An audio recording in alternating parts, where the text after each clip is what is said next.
Why, hello. This is going to be fun. First of all, before anything else, can we please, just because I was studying Hebrew and I came across something, I'm like, oh, that is cool. So let's go to Isaiah 44.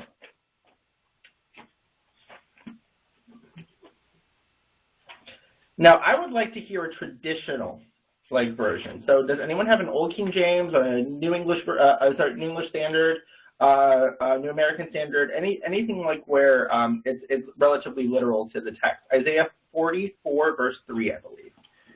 So. I have New American. Okay, cool. Yeah, can you read the verse 3? Sure.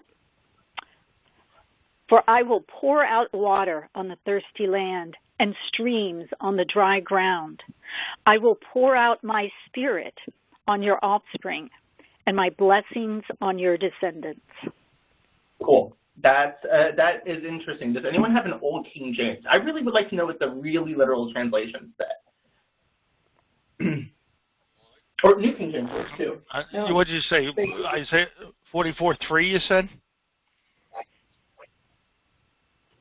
44:3? Yes. Okay.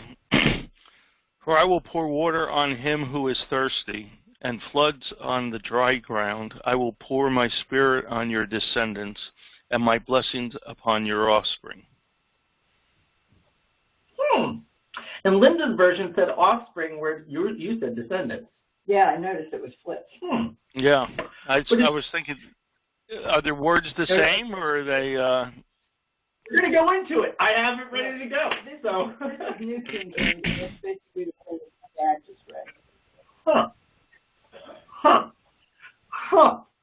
Interlinear time. Let's do it. Okay. Now I'll read the NLT before I do that. So NLT, if you don't know, is very similar to NIV. It's slight nuance differences, but NIV and NLT are pretty much on par. They're like both literal as well as not metaphorical, but like they translate idioms into modern language. So like my version says, "For I will pour out water to quench your thirst and to irrigate your parched fields, and I will pour out my spirit on your descendants and my blessing on your children." And so let's see what the actual Hebrew says with this. Boop.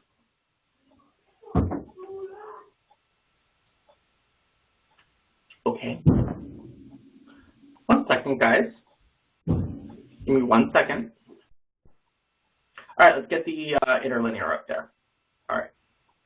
All right, now, back to Isaiah 44:3. All right, so this pouring thing, it's funny, this pouring usually has to do with, like, casting, like the casting of metal, like when you pour out metal into, like, some sort of mold.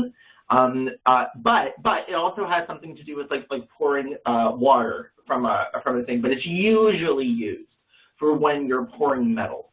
So I will pour water upon, upon that. We already know this word. It's a very familiar word now.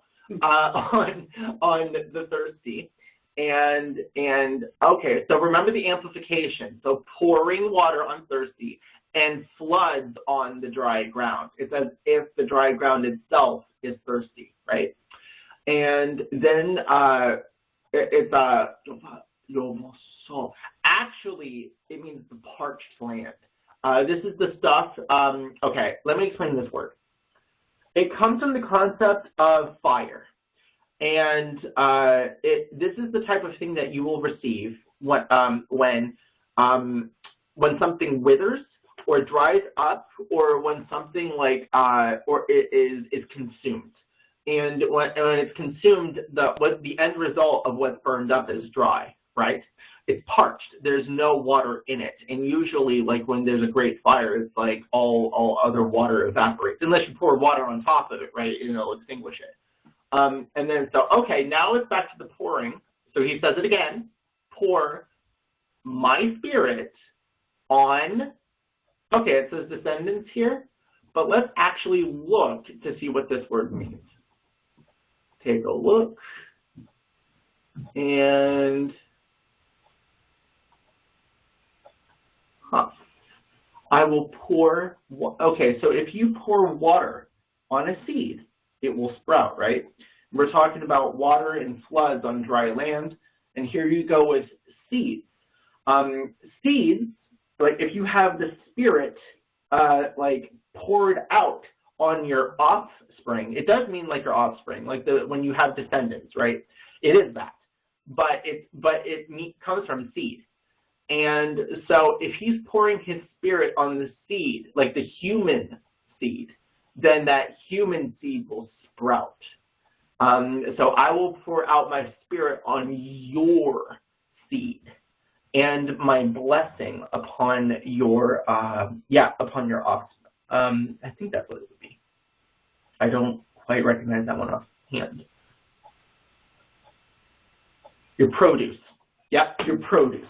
So it's like, okay, so what he's saying literally is, I will pour my Spirit on your seed, and I will pour my blessing on your produce, like your fruit.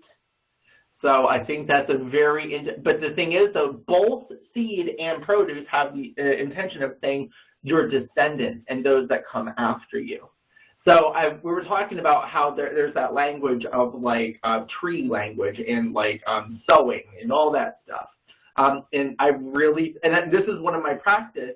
I was actually, the practice had to do with me recognizing this term. And because it happens twice, and it's funny because I was doing it last night when I was studying Hebrew, and I was like, this is amazing. Like how it really is like a little bit more in depth than what the English provides. And I thought that was really cool and slick, and I really appreciated that. So that's one thing. Any comments before we go on? I just thought it was something cool to share. Cool. Second thing, remember, you know me. I said I'm going to search this out more over the week. Well, I did, and I found something. So I will not spend much time today on the whole concept of the authorship of Paul, but I did find a scholarly article, which I do prefer to read. And okay, so I'm talking to the wider YouTube community right now. I don't know if, I know Mom has, Dad even may not have. I don't know like what you did in school. And Linda may or may not have, like with like Rusty studying like scholarly things in like seminary. Has anyone ever read, I know Mom has, I don't know if anyone has read like really scholarly articles before. They can be very dry. And they can, but this one actually, but the thing is though, it's like when you get into the groove of reading scholarly essays, then you actually, they actually have like a world of information. And it's funny because this essay, I was reading it and I was like, oh, what's this guy, some modern guy like writing this? No, this was written in the late 1800s, but it has exactly the same style that we do today, like in scholarly writing, which I thought was really cool. So let's go ahead and take a look at this. So I already did the interlinear, so that's gone. Anyone who knows anything about scholarly stuff knows JSTOR. It is amazing, JSTOR. Anyway, so this was written in 1897 in the Journal of Biblical Literature. So we got this thing here. Now I would like to know if we can do like the whole, yeah, we got it. It's doing it. Okay. Okay, there we go. Okay. So this is a 24-page long scholarly essay on the concept of the authorship of pastoral epistles. Now, just to explain to anyone who doesn't know like how a lot of these types of things work, usually when there's some sort of research essay, they present a list of questions. And it's like, we want to know, we want to judge something based on these questions. And then each question is taken in different accounts in different ways. And then there's like a discussion section towards the end, and then there's like and that discussion leads to an argument. That I'm not talking about like fist fight argument. I'm talking about like the type of argument where it's just like, oh, this is my own personal ideas from the previous information. And not all articles are this way. This one is an argumentative one. And it's nothing bad at all. It's just called argumentative. And then you have at the end of it the conclusion. So what are the questions? You know What? Interestingly, professors, I don't know if this is typical of that kind of thing, I would imagine, but professors, the word among universities is publish or perish. And if a professor hasn't written a book or article, then they tend to write entries for journals. Like this, they'll write a large article for a journal, and that gets published in the journal, and that counts toward publish or perish. Yeah, I would say so. Usually, like for example, in languages, what they'll do is they'll do a scientific study, especially in linguistics, and they'll have like it's really cool how they do things. But yeah, it's definitely part of the publish or perish because it's like postdoctoral studies you have to, and it's like after you get your PhD, you're expected to. And then it's a common practice that they have to defend the article. Right. They have dissertation meetings, like yeah. not just no, it's similar to a dissertation. Like a journal article, they have their meetings and you basically have to defend it. That's why it's called peer review. Peer review, yeah. If you listen to Heisler's podcast, he goes to their conventions every year. It's every 6 months they have some, and they go and they review scholarly works, and a whole bunch of people go in there and listen to them, and they have their peers in there, and they evaluate their, and critique one another. And yeah, so he brings these things up all the time. I was just saying that this might be, often in these journals, you'll find a lot of scholarly things in the journals because they research and do the research to publish so that they can maintain their tenure. Yep, that's exactly it. And that's why, and actually there's a lot of like, there's a lot of dissent when it comes to peer-reviewed materials, but in the general scheme of things, like honestly, I have never had an issue with peer review because usually, like it's during that like these things are taken very seriously, and it's like if there are issues, then you rework them and then you represent. For example, Tim Mackey wrote.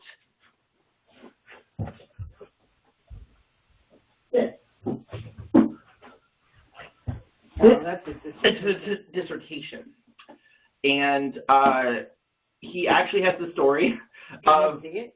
Yeah. Okay. Oh, I thought you were sharing the screen. Oh no. There's going to be a section where they can. Oh, okay. So like it is still recording the image. So this is I can't see myself right now. This is his dissertation. It is a monster, and he went in to defend his dissertation, and they passed it, but with additions. So he had to redo like entire sections for it to be officially passed. And so that's the concept of peer review. And that was just for his dissertation, but it happened on the higher level. That was for his doctorate degree, though. Yeah, that was like what happened with peer review. Yeah, that's doing your ultimate term paper, right?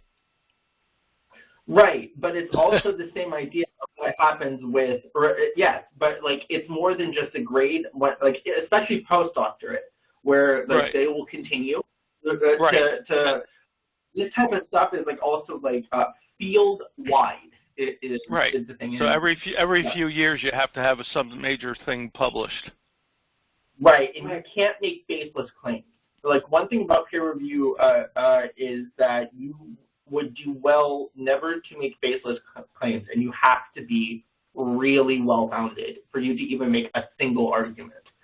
So this is a single argument that it's more than likely that Paul did not write the 1st and 2nd Timothy and Titus, right? Anyway, so this is just, I'm not going to read the whole thing, right? But for anyone who's interested, I can send it. Now this is written in 1897, and I love how it says, it is now 90 years since the discussion of the genuineness of the pastoral epistles began with the publication of. So it's like, okay, so 90 years before, it's like, we're in like 1800. So it's like, I was reading that originally thinking, oh yeah, maybe back in the early 1900s. No, we're talking early 1800s. And everyone goes, oh, this guy agrees with him, or at any rate, he did in 1886. And so it's thick, this type of information. So anyway,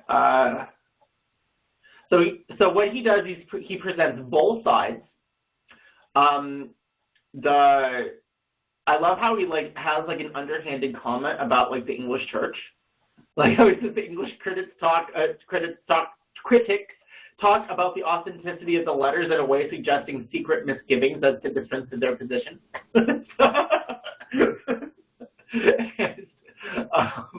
So anyway, then he talks about does it really matter?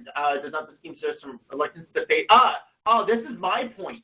This is my point exactly. But does not this scheme suggest some reluctance to face the critical questions which are vital to the whole discussion? It's basically tossing it. Right. It's does it really out of hand? Right. So I thought this was a really good one. Now, where are the questions?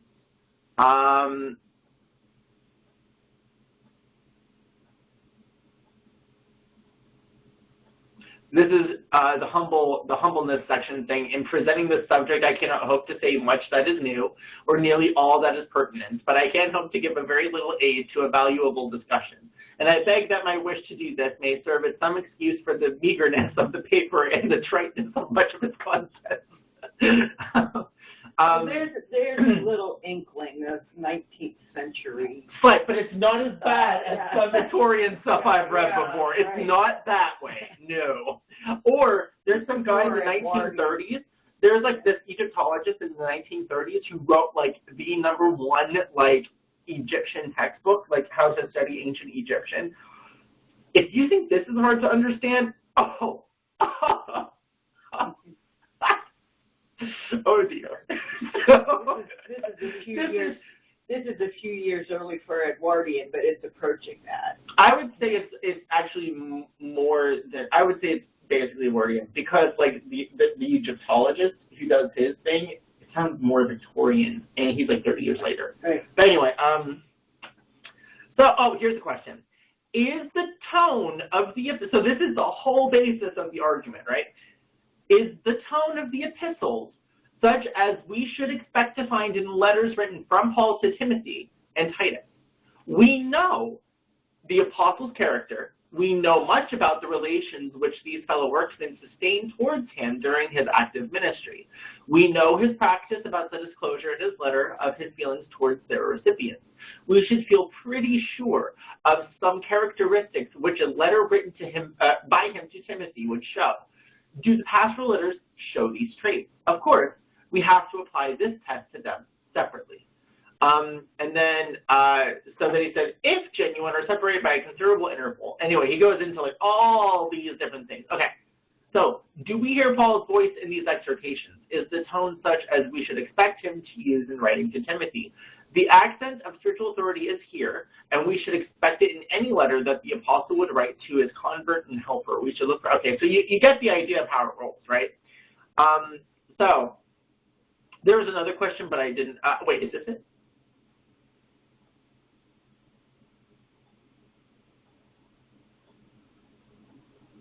Oh, I like the presentation of this one. Can we believe that the tenderness and tact which Paul showed in his letters to the churches did not also characterize those which he wrote to his friends? We cannot think so if we believe that the apostle's dealing with the churches was a really genuine expression of his disposition. So anyway, anyway, really cool stuff. I'm going to zoom to the end. because then he starts going way into the nitty-gritty. He's talking about the words of affection, and then, okay, question 2. Let us now apply to the pastoral letters a second test, the congruity between the contents of each of the letters and the situation in which it places the author and the recipient. A real letter fits the occasion which it presupposes. Do these letters have this mark of genuineness? By the way, he comes to think that 1 Timothy fails this test quite bitterly. But I'm just going to go down to his conclusion. Oh, third question. Let us now apply a third test to the pastoral letters, or pastoral, however, that of doctrine. Are the religious ideas they contain those of Paul? The mind of the apostle has left its mark upon their conception of redemption, that of a gracious provision of God for mankind, making a new era in the history of the world, effected through the death of Christ who entered into the world to save it, who was a ransom for all men. This teaching no doubt belongs to the Pauline type. Now, but what he does say, though, is, yes, it's very Pauline in nature, but its teachings in, I'm just summarizing what I read, right? Its teachings for, like, church, like, authority, like authority within the church, like hierarchy within the church, are very, very, very foreign when you look at the rest of the, when you look at the ones that are, like, affirmed to be truly Pauline. And that's, I just wanted to share that. Now, let me take a look.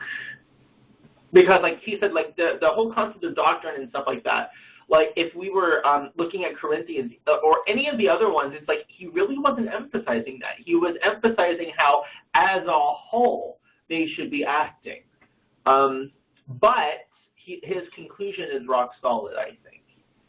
Is there a fourth question? I don't think so. Oh. There was 4. Back up. Oh, you found it? Right there. Oh. One more test remains to be applied to the pastoral letters, that of style and language. I can only point out some of the most obvious results of a comparison of the style and vocabulary of these letters with those of the Pauline epistles. And so we're talking about, like, the writer has a fondness for compounds with this, which does not appear in the Pauline letters, although they contain some words compounded with that verb, such as blah, blah, blah, blah, blah, blah. I don't read Greek. Some peculiarities of expression may be pointed out. Unfeigned faith. Paul always gives this without the quantifying adjective, a word Paul never uses for prayer. Applied to God, a word not found in the earlier Pauline letters. This applied also to God, a word not used in the other letters. So, like, you're seeing his point here, right? Anyway, the pastoral epistles differ widely then in their tone, their content, their religious ideas, and their style from such letters as we have good reason to believe that Paul would write under such circumstances as they assume to have existed. The significance of these departures from the Pauline standard is greatly increased by their coincidence. This may be illustrated by a reference, I'm going to read down here because my neck's starting to strain. This may be illustrated by a reference to Old Testament criticism. Anyway, so I read some of the papers and so.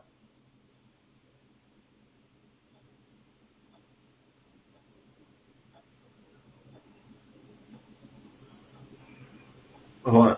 I love this humongous sentence. Let's read the whole thing. I love, like, the run on here.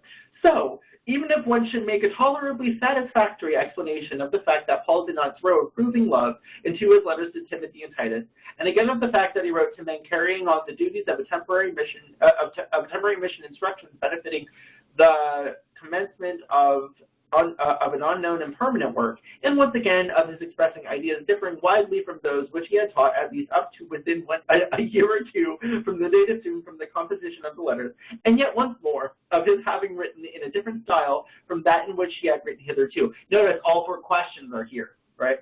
We should have a much harder task on our hands, that of explaining how in the same document all these possibilities were realized.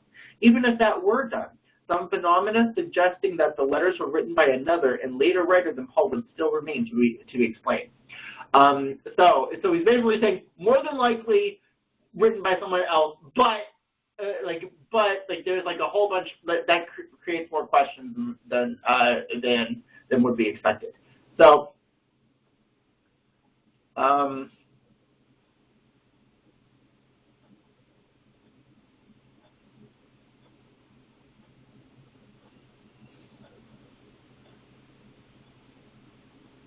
looking for where it's like the clincher, because I thought that was really amazing how you wrote it.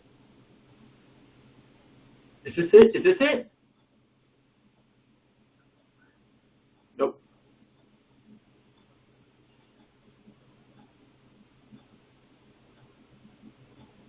Oh, I like this. If the inquiry as to whether Paul wrote the pastoral letters shall have led to the conclusion, as seems to me likely, that he probably did not, New Testament criticism will then find itself facing the hard but interesting task of assigning them their place in the history of the sub-apostolic church. As to this, I can here say nothing, except that if there is any period in the life of the church about which like is longed for by the students of church history, it is this one. If these documents, subjected to sound and thorough criticism, do something to illuminate the years in which the apostolic church was becoming the church Catholic, they will be very precious to Christian science, meaning for all meaning of the actual term of science. And then church Catholic here meaning the universal church. Yeah, exactly. Yeah, so like Christian knowledge and everything having to do with theology, and then church Catholic, everything about the church. But these scriptures have rendered great service to the church in the way of edification, right? Will that service be impaired if it shall be generally believed that Paul did not write them? Why should learning the truth about any book of Scripture take from it any of its power to edify? I'm like, preach. Like that question right there. That's the conclusion we came to last week. That's the conclusion we've been coming to all year. Yeah, that's true. And I'm just like, this dude wrote that in 1897. I'm like, you go, dude. But I was thinking particularly to Paul. We were saying, so what? Yep. Still his thought. Is there a single document in either canon of which we can say that its moral power over mature minds is conditioned on ignorance as to its author and his aim in writing it? Is there a Protestant minister who would say to his congregation about any book of the Old or New Testament, the power this book has to benefit you would be lessened if you knew its author and his motive in composing it? That one is an interesting one because I do believe today that might be the case. That because of some of the arguments I've been reading online. But anyway, indeed, is it not evident that the more knowledge we have of the historic, this is the whole reason why we have this study. The whole reason we have this study. Yeah. Indeed, is it not evident that the more knowledge we have of the historical environment and aim of any part of the Bible, the more benefit we are likely to receive from reading it? To be profited by Scripture, we must understand it. We must understand its allusions to current life. We must have moral sympathy with its author. Criticism helps us to attain these things. We understand the epistle to the Hebrews better than if we suppose that Paul wrote it.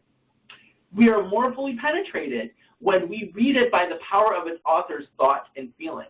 So, supposing that the pastoral letters were written 50 years after Paul's death, if we can put ourselves into their author's situation and appreciate the wants of the church which he sought to supply by them, we shall find them speaking to us with fresher meaning and deeper power. I 120,000% agree with that. And I believe that's the whole reason we took this entire thing to begin with. Think about like when we're looking at like Gilgamesh and the Atrahasis and like Egyptian creation and all that stuff, like, and how much more profound Genesis has become. And like the knowledge that we have now about like certain we were just looking at like the Hebrew vocab, how hard it would have been to even learn Hebrew way back in the day. And like now it's so easy to just pull it on up. It's really cool stuff. I love this. These letters will help us in proportion as we are conscious of touching reality and life in them. And this feeling we shall gain from honest and faithful criticism, whatever its verdict as to their authorship may be. It will be objected that if the pastoral epistles were not written by Paul, they are impostures, and that impostures cannot foster moral and religious life. Reading them will be like hearing the preaching of a man we know to be corrupt. the good words will be evidently counterfeit and so void of moral power. But this is the point. This is what I love he's about to say. Why should we call what is technically termed a pseudepigraph imposture? Have we a right to call a document written 50 years or more after the death of a great man in his name, in an age in which such a use of great names was customary, dishonest, to attribute guilt to him who wrote it? Can we not believe that the author might naively write out of a conviction that what he said was in harmony with the ideas and aims of the hero whose names he used, and was a continuation of his work? The custom of pseudepigraphic writing... Well, I disagree with the use of the word naively. He might have meant a different, because this is 100 years ago. Yeah, yeah. Could be different, yeah. But, like, I know what you mean. I know what you're getting at. So Mom is disagreeing with this term here. I want to see something really quick. Might have a turn of the century. I'm wondering, I'm checking. Innocent. Innocent, yeah. Or I would say... Innocent. I would take innocent. Where would it be? Where would it be? Nope. Oh, that's native. Naive. No, it'd be innocent. Uncritical. In 1895 in philosophy. This might have been this one. Use of non-philosophers. Oh, never mind. No, I would take innocent. It was innocent, rustic. Innocent motive. Innocent motive, yeah. My guess is it had more of that because we're dealing with something 120 years ago. So maybe he meant that. I don't think he meant any insult with that. Yeah. So, yeah. No. What I'm saying is I wouldn't have used that word, but 100 years ago, naively, if he used it as innocent, that would work. When I say naive, I mean innocent. I use ignorant to mean the negative version of it. So that's personally, because I use naive as in, like, you just don't know. But no, innocent does have, anyway, it doesn't matter.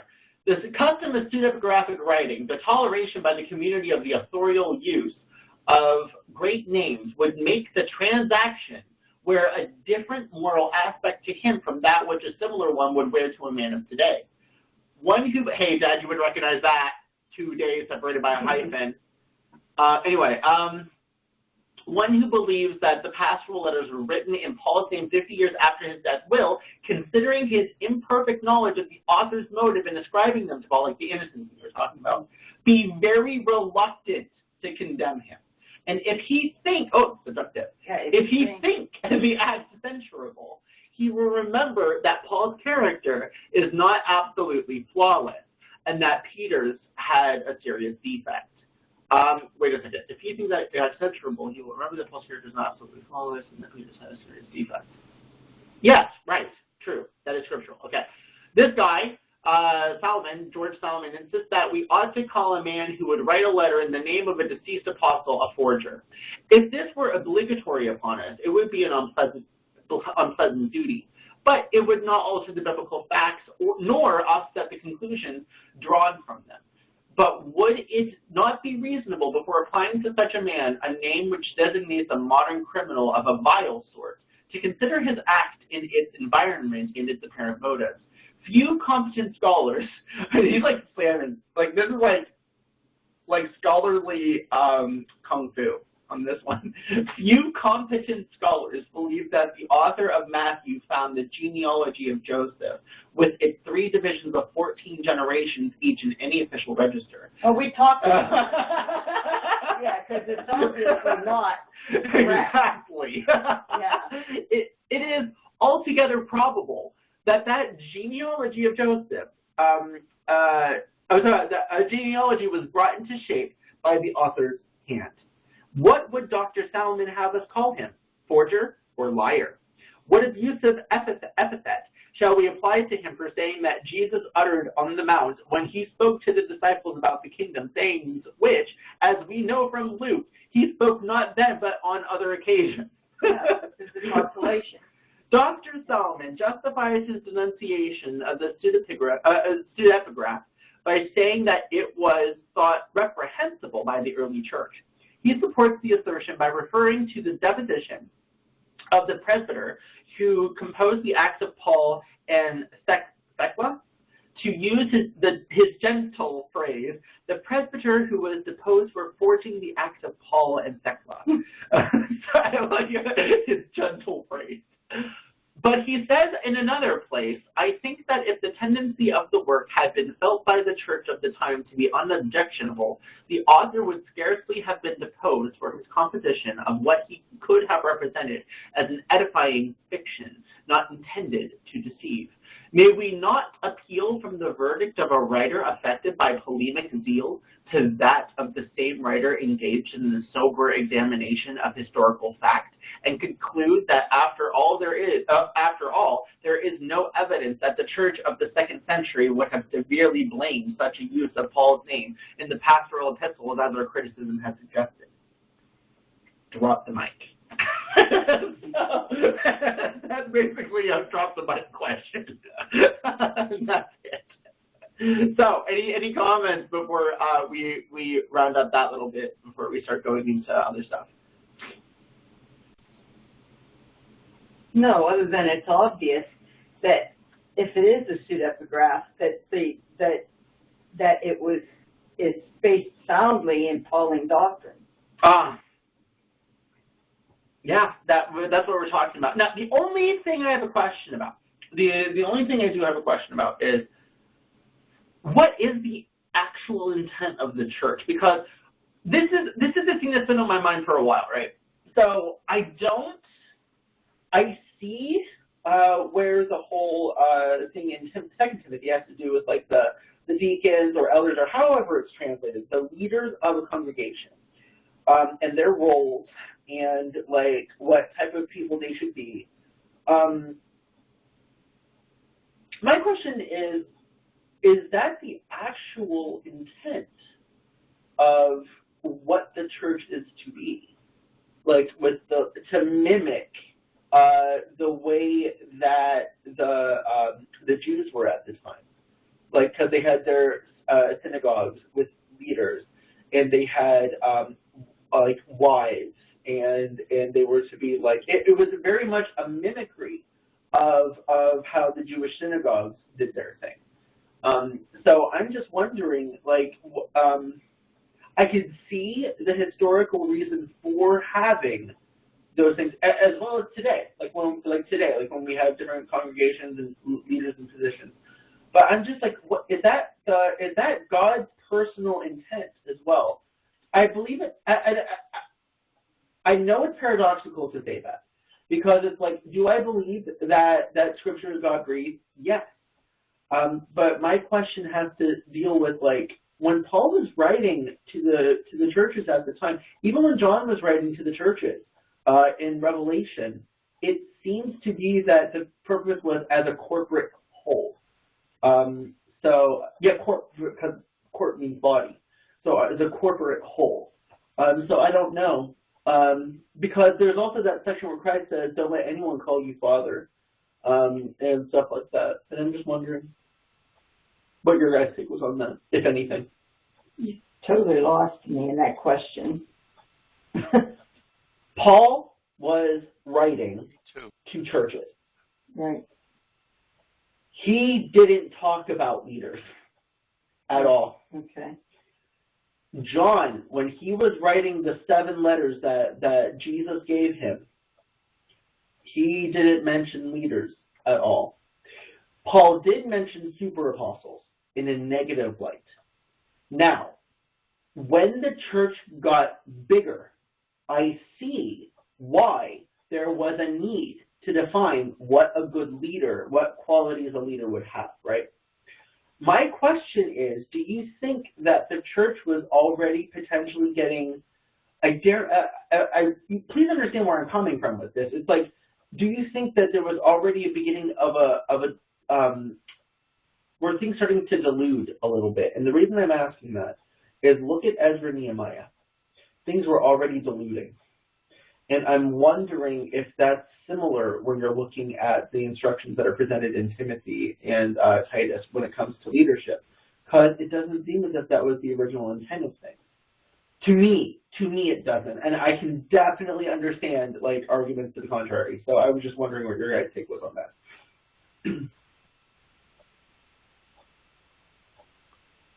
I still don't follow you the question. Well, I'll tell you the truth. I honestly didn't think much about that.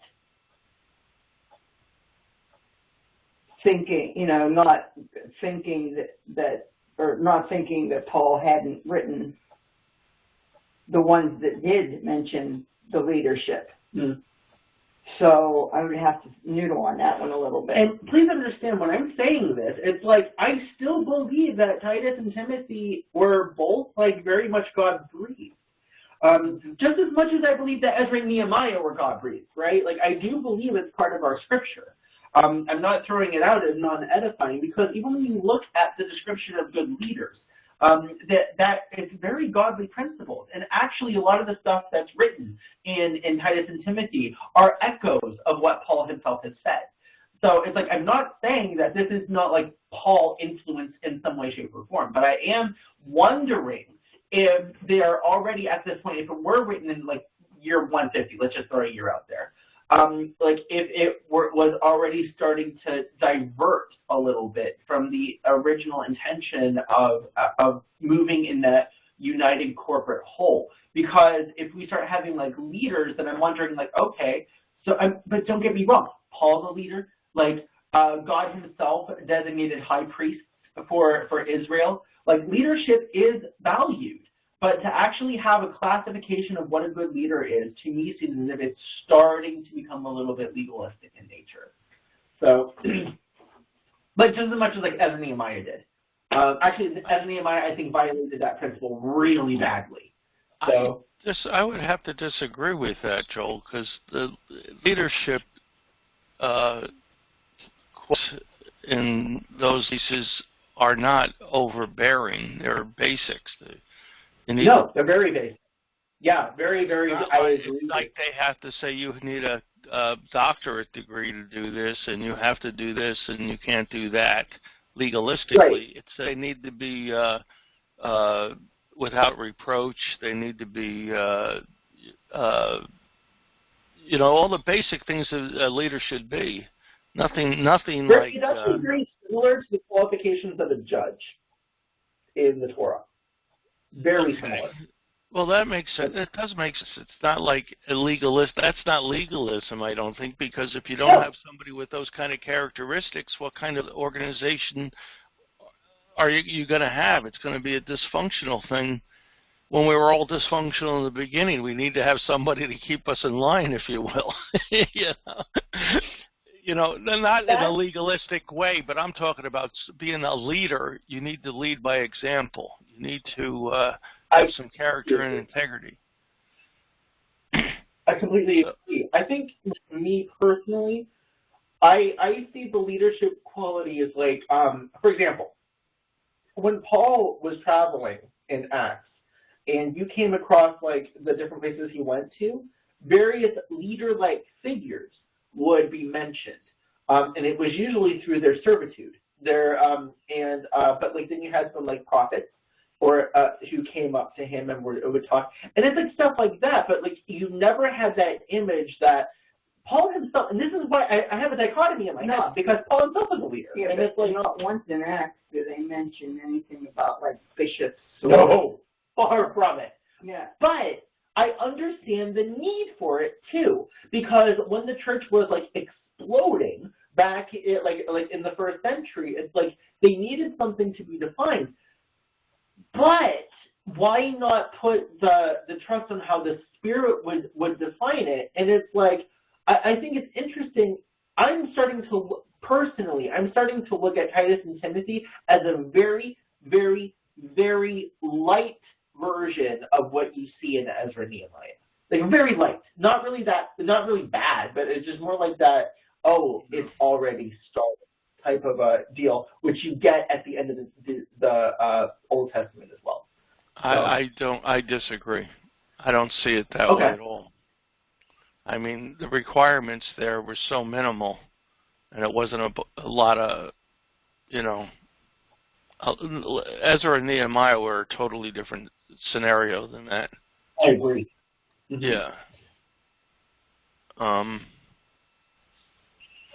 Yeah.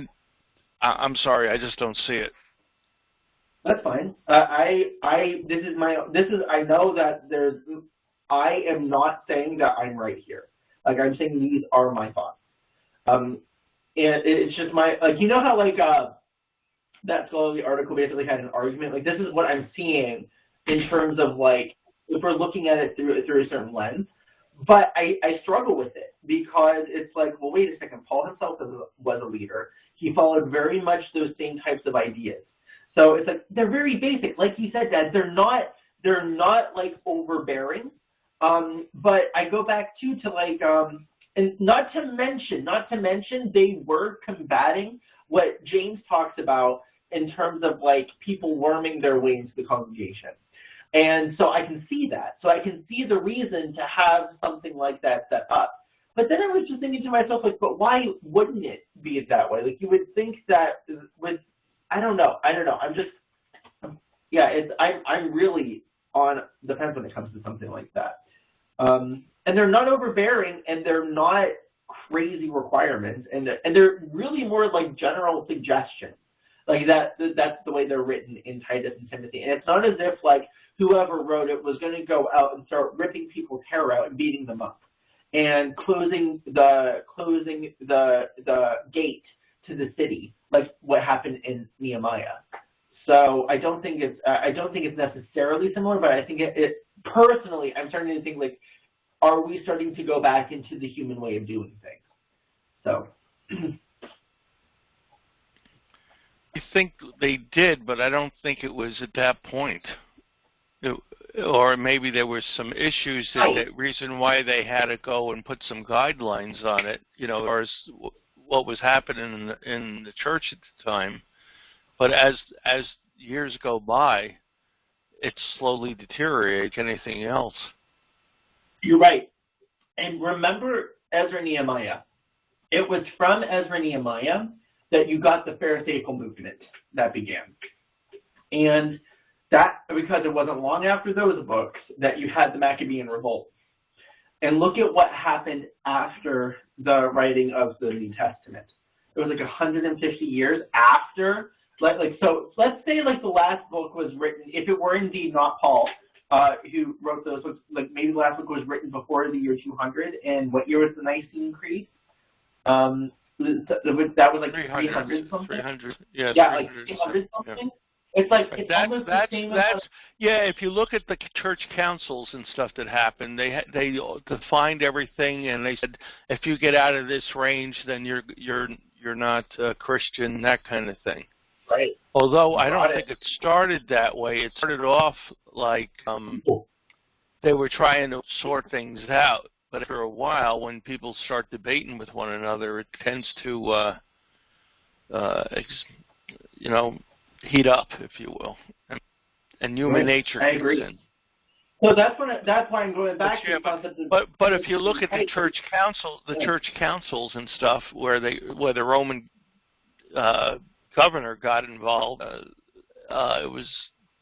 it was like they were trying to convert the church, a spiritual organization, into a political organization that had to have certain rules and guidelines and stuff. And anytime you mix politics and religion, it's no good. What happened after the Maccabean Revolt? Or actually during the Maccabean Revolt? It's exactly the same thing. It's just human nature has that way of sneaking its way back in, which is funny because James directly says, "Be careful of this." Right. I think all the apostles would have been very concerned about all that happening. But but if you look at the first century church and then start comparing it with the second and third and the fourth centuries, they gradually got worse. Yeah, it got worse, and it became very legalistic and very much like Nehemiah and Ezra. But I don't think it was that way to start with. They were doing everything they could. If you have any question, it just dawned on me. If you have any question about what was happening in the first century church, look at the second and third chapter of Revelation. Yeah. To the churches and look at all the dilution that was going on.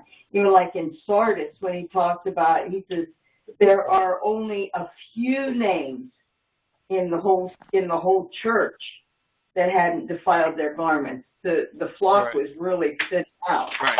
And if you take the book of Revelation as being towards the end of that century, in the 90s, that would have been like, what, 20 or 30 years after the apostles.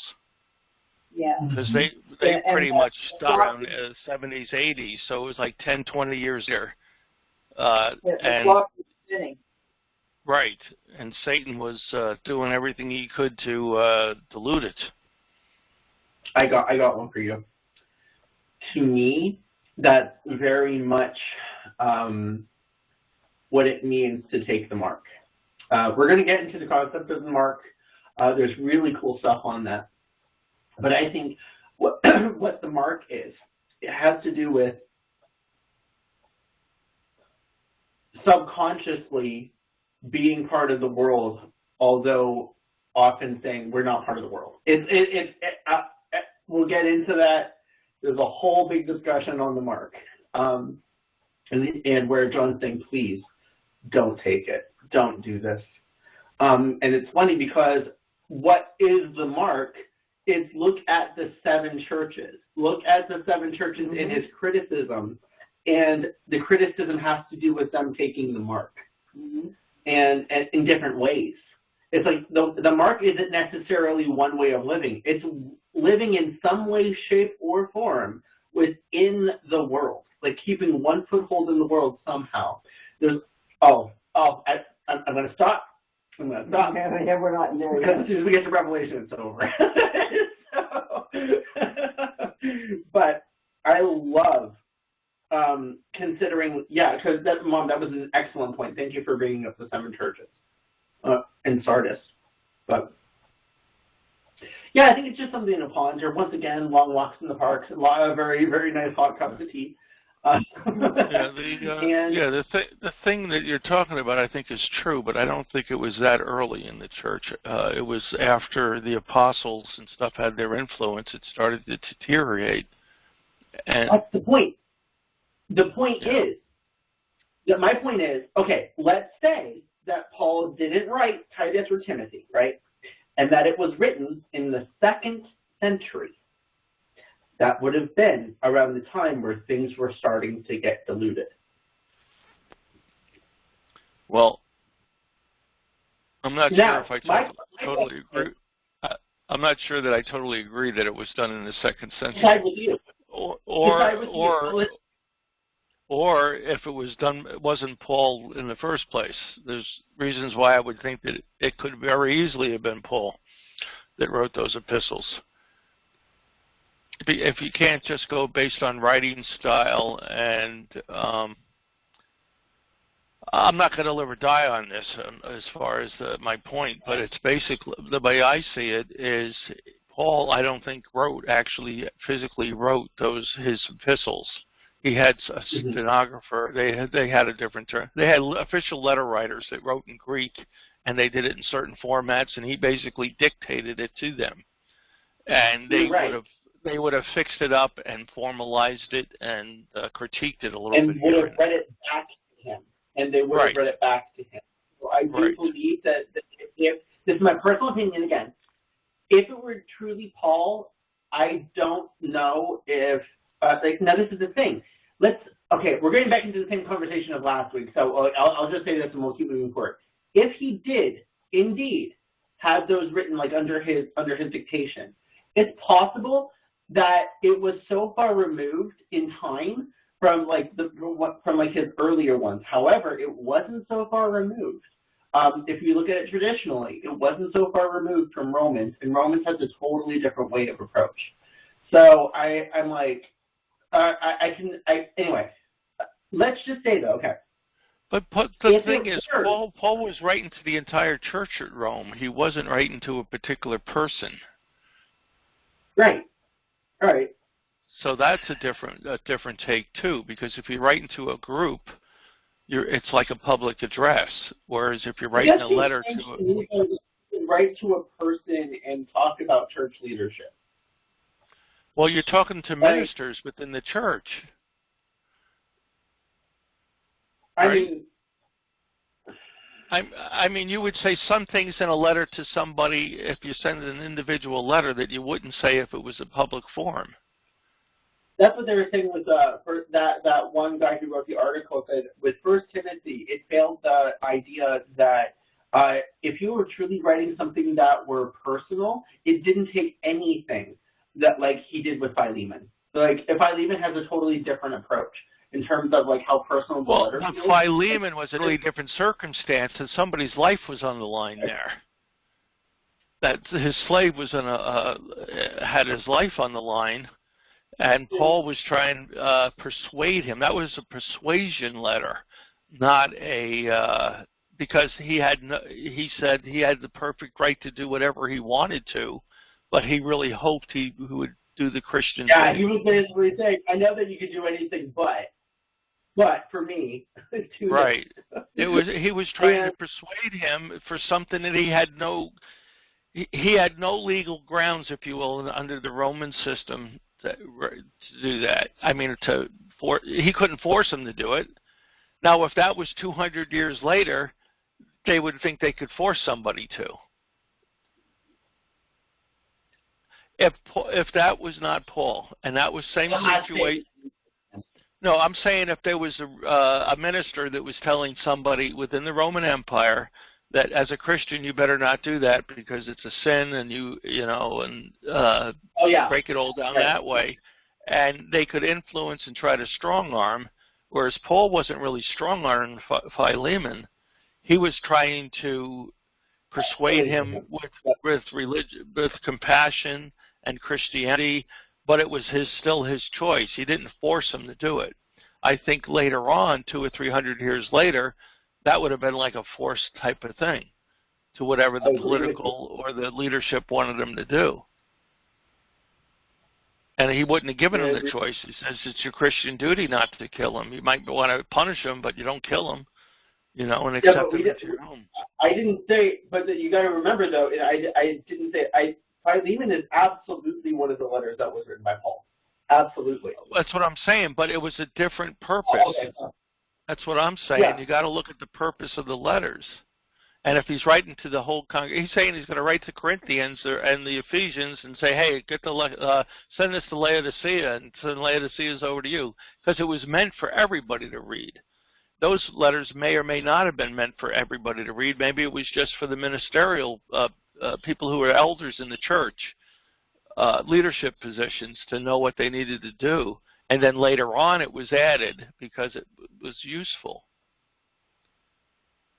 So I don't know. I could understand the guy's point and all the literary type things, but I kind of disregard those, thinking that the person who actually physically wrote the letter was a professional letter writer. And that was his trade, and it cost a lot of money for them to get somebody to write those letters.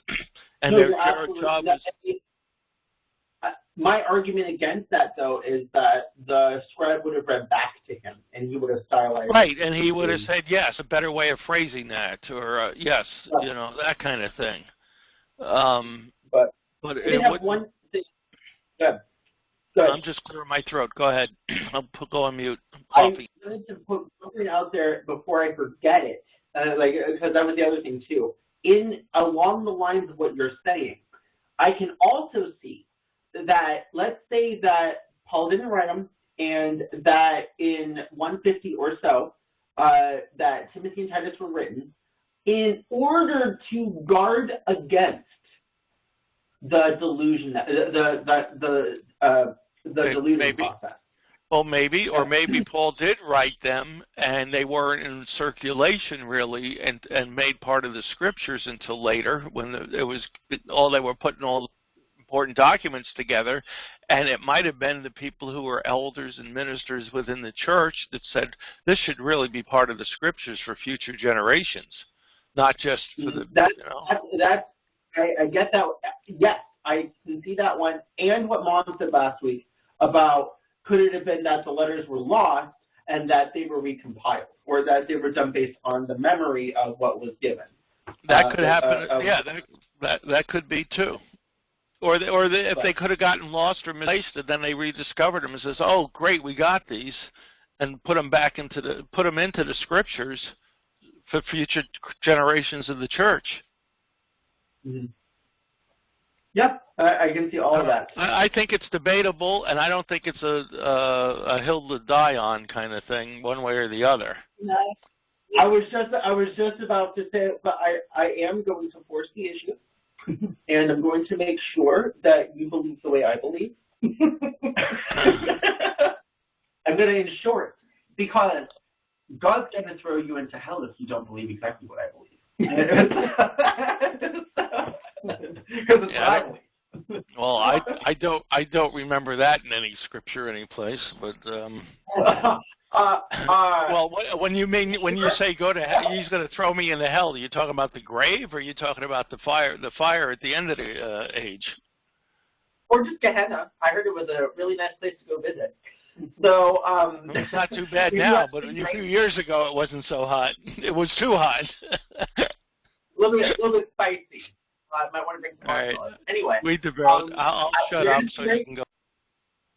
No, we're fine. We'll just go ahead and take a break. I don't want to. Oh, okay. I was trying not to go on a tangent with you here. I was trying to shut it down. Oh, you're fine. I think this is a good place to have a break. So we'll go ahead and have a break, and I will be back in a little bit. To anyone watching online, they'll be like, 1 second for you, but not for me. So I'll talk to you guys in a little bit. Hi guys. Okay, good. I just got a message from someone. Anyway, all right. So what we're going to do is we were talking about the pastoral epistles like in the last hour, and now what we're going to do is look at the contents really quick of the pastoral epistles beyond the charges of what a leader should look like. And so there's like a whole bunch of talk. One thing that Timothy really focuses on is the concept of right teaching. And it goes back to the argument of we were just looking at John, like the Gospel of John, talking about how it's clear that John was writing in order to set things straight. And I think this is also very similar when you're looking at Timothy and Titus. Regardless of who did write them, if it were done in Paul's name, if Paul himself had actually dictated them, regardless of that, I do believe that there is there's an edifying concept to like promoting the right teaching and to basically search out to make sure that these things are true. An example of that would be in where is it Timothy or is it Titus? Oh my goodness, am I like losing like my? Oh, it is Titus. Ha! So Titus 2. I'll just read the beginning. So Titus chapter 2, he says, "As for you, Titus, promote the kind of living that reflects wholesome teaching. Teach the older men to exercise self-control, to be worthy of respect, and to live wisely. They must have sound faith and be filled with love and patience. Similarly, teach the older women to live in a way that honors God. They must not slander others or be heavy drinkers." And where's that section there? There's a section that's basically saying, make sure that you, like, proof everything. But it was written in one of these. Prove all things, hold fast that which is good, you mean? That would be Timothy. Okay, so that is Timothy. Okay, so that's an example. As well as Titus 2, verse 8, where it says, "Teach the truth so that your teaching can't be criticized. Then those who oppose us will be ashamed and have nothing bad to say about us." And it also talks about like the whole slaves concept thing here. This is a reflection of what Paul is known to have said before, like with Philemon and stuff like that. That's talking about like how slaves should act, how masters should act. I'm looking here, and it's very much uniform throughout these three epistles. When you look at the other ones that are contested, but it's like 50-50 in terms of I'm talking about scholarly research, right? 50-50 on whether or not Paul wrote them. So for example, one of them was Colossians. And I think that I can personally see where it's harder to see whether or not Paul wrote them. It doesn't matter. Again, it does go back to, is this edifying? I personally believe it is. Just as much, we talked about it last week, just as much as when you look at Genesis, I don't think that Moses wrote it, like, honestly speaking. But I can absolutely see the edifying nature of what is in Genesis. I love Genesis. It is so packed with stuff. I can't even. It's really fun to study, like, especially in Hebrew. It's like really, remember when we did that whole thing and we spent a long time on like Genesis 1? Yeah, that's like everywhere in Genesis. Like the crazy amount of wordplay. Yeah, what? Yeah, I think that's pretty obvious if you look at how Genesis is written the whole way through, and then you compare that to Exodus, that Moses probably did have his hand in a lot of, Exodus and Leviticus, Numbers, and yeah, I don't think he did the entire thing, but Genesis, yeah, that was pre-Moses. So how would, I know the one theory is that they had all these transcripts and information from people who went before he compiled it and put it into Genesis. But I would imagine they had some of that, but I don't think that was written by Moses. Genesis. It actually goes back to the same thing that we were just talking about with like Timothy and Titus. It's like there are so many different ways that people look at how Genesis, the Torah, just the Torah itself, was filed. Right. And obviously, Genesis, he didn't finish Deuteronomy. Somebody else had to. He was dead. But, and that kind of thing. But not just that. No, there's other places in there that's indicated that it wasn't when Moses was there. I forget various places that was updated and stuff. It was edited later. That's what I'm talking about. But in Genesis, I don't see where Moses would have needed to have a hand in that. All I'm saying with that, no, I agree with you. All I'm saying is, regardless of how it actually came to be, the actual crazy poetic nature that is within those books is absolutely, yeah. Tremendous authoring and design and layout and construction, everything. It would be a lot easier if at the end of the scroll there would says this scroll was written by so and so on this date and time and location. With the assistance of these scribes, he's at the end of the movie when you see all the credits go up. It would be nice. What I really like, though, is the winks and nods that are made to other cultures. I really like that. Absolutely. I really like how it's like just backwards compared to others. I would agree. I agree. So, I totally agree. Yeah. But that's exactly what it comes down to. Yeah. So I think it's in a similar light, I think that's very the way that Titus and Timothy are, as well as the other three contested ones. Honestly, it's like, yeah, but still, regardless of if Paul wrote them or not, the amount of harmony between them, even with the description of church leaders, it's still very biblically founded. It's like I'm not like that's absolutely certain. And the requirements were not stringent, and it was still very much preserving the message that Christ gave. So that's why, like, when we're looking at like something like Colossians right now, like you can see here,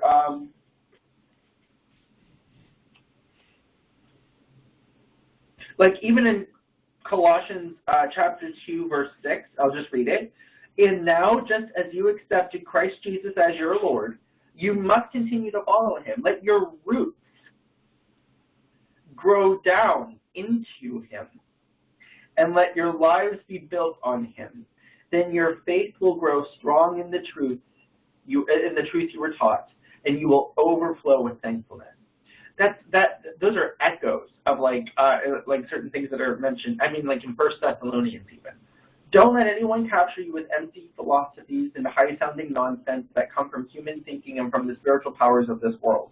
rather than from Christ. I mean, come on, Paul did absolutely say that. So this is definitely Pauline in nature, if not written by Paul himself. So it's like all these things it's really cool to like go through these sections. And then you have like how Christian households should be. That's also in Colossians. That's also in Ephesians. Like with husbands and wives. One thing I did want to take a look at was that section in Ephesians where it talks about husbands and wives. Hold on.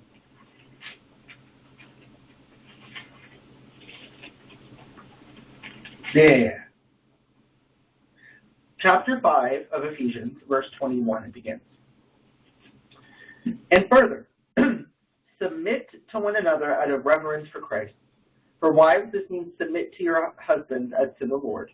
For a husband is the head of his wife as Christ is the head of the church. He is the Savior of his body, the church. As the church submits to Christ, so you wives should submit to your husbands in everything. For husbands, this means love your wives just as Christ loved the church. He gave up his life for her to make her holy and clean, washed by the cleansing of God's word. He did this to present her to himself as a glorious church, without a spot or a wrinkle or any other blemish, just like how they describe sheep that were being sacrificed. Instead, she will be holy and without fault. In the same way, husbands ought to love their wives as they love their own bodies. For a man who loves his wife actually shows love for himself.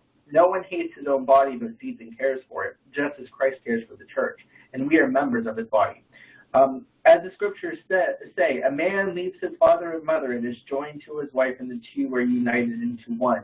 This is a great mystery, but it is an illustration of the way Christ and the church are one. And I'm just like, oh, this is spicy, really good. It's like real. I love the harmony and stuff like that. That's very much Pauline in the way it's presented.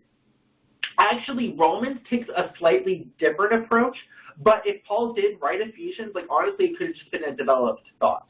And it's honestly, it's like I find great harmony in this. So again, I say each man must love his wife as he loves himself, and the wife must respect her husband.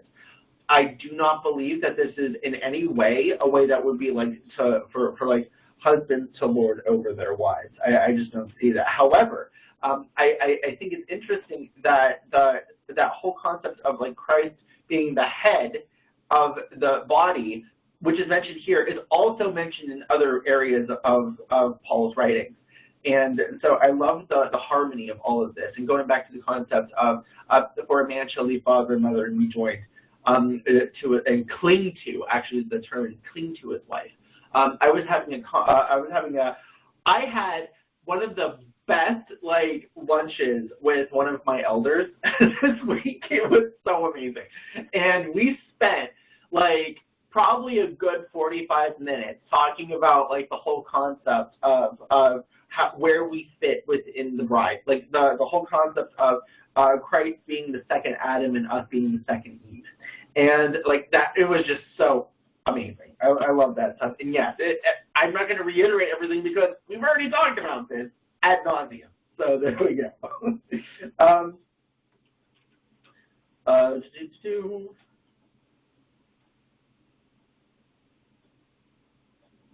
Yeah, and I like how like Ephesians also does like the flip. It's like it's always the flip side. Like with children and parents, it's like, all right, children obey your parents, but parents don't provoke your children.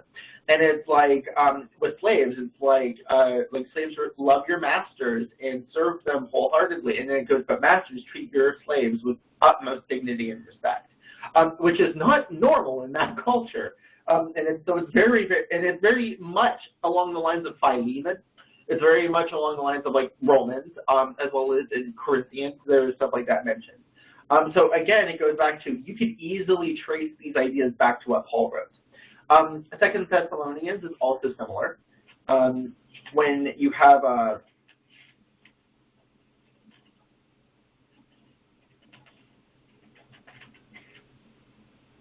I think one thing about 2 Thessalonians 2, as well, meaning 2, is that this is also written when persecution was starting to really become an issue. Now, we have read sections like where where Paul in Romans is talking about being, and also 1 Thessalonians about being joyful. But in the face of trouble, I mean, you see what happened in Acts as well, how he would be under great duress, but yet was so joyful in the way that he was. And I think he was also in Galatians. He wrote about stuff like that. And so this is, again, just another example of this, but I think more was bent toward that very focus in this letter, but concerning like standing strong when facing opposition. So, which is the same thing too in Revelation. There's also like, I do believe that Revelation was written as like a stand firm, because this is like the overall view of how God sees the world. So, anyway, there's something else about 2 Thessalonians though. It's mostly about persecution.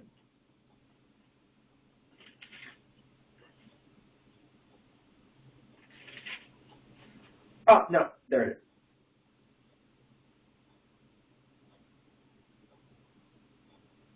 Is this here?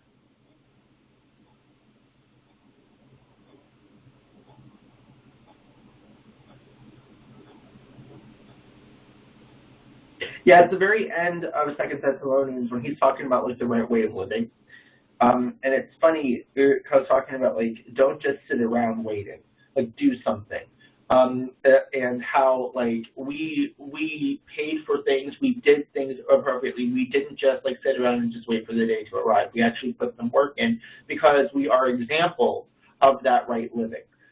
Which is very true even today as well. We're examples of this. So it's not like we're just going to sit around and just expect God to do all the work. And it's funny because that's kind of a dichotomy there, because it's like, yeah, we got to submit to him, but at the same time, he provides us with that strength to do his work. So it's yeah, I do appreciate 2 Thessalonians.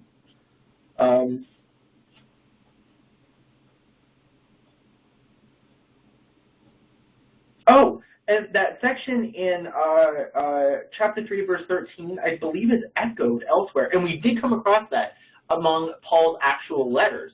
But the ones that are irrefutably Paul. Like, you would have, like, a sentence that is, like, almost exactly the same in another epistle. And this is the same thing here. As for the rest of you, dear brothers and sisters, never get tired of doing good. Paul absolutely said that. So, yeah.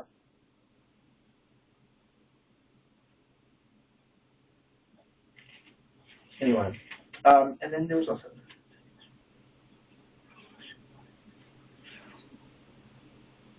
I'm missing one. Okay, so this one, Colossians. No, I'm not missing one. We got them. That's it. Okay. So actually, okay, we did it. So is there anything else that anyone wanted to bring up with any of the Pauline epistles, the ones that are traditionally ascribed to Paul? Anything before we head into Hebrews?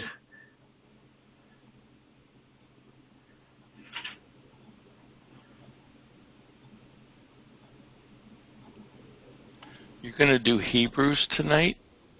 We're going to start it. Okay, that's going to take a while. That's the only question I have. We got 8 weeks left. I am not letting any time go by idly. Okay? I'm not sitting. Right. I was just wondering. Okay. Okay. Nothing else to say on that. Go ahead, take the dive. We're gonna at least do some of it. So, anything before we get into Hebrews, though? Okay. No one knows who wrote Hebrews. It was traditionally ascribed to Paul way back in the day, but that has long since been said, no. More than almost absolutely 100% no, it wasn't written by Paul. So there's some that think it's Priscilla, some think it's like, there's so many different possibilities. No one knows. I think it would be interesting though if it were Priscilla, but anyway. Now, let's put our mind, okay, so we looked at the Old Testament. We looked at what the Pharisees believed. We looked at even what the Sadducees and Essenes believed.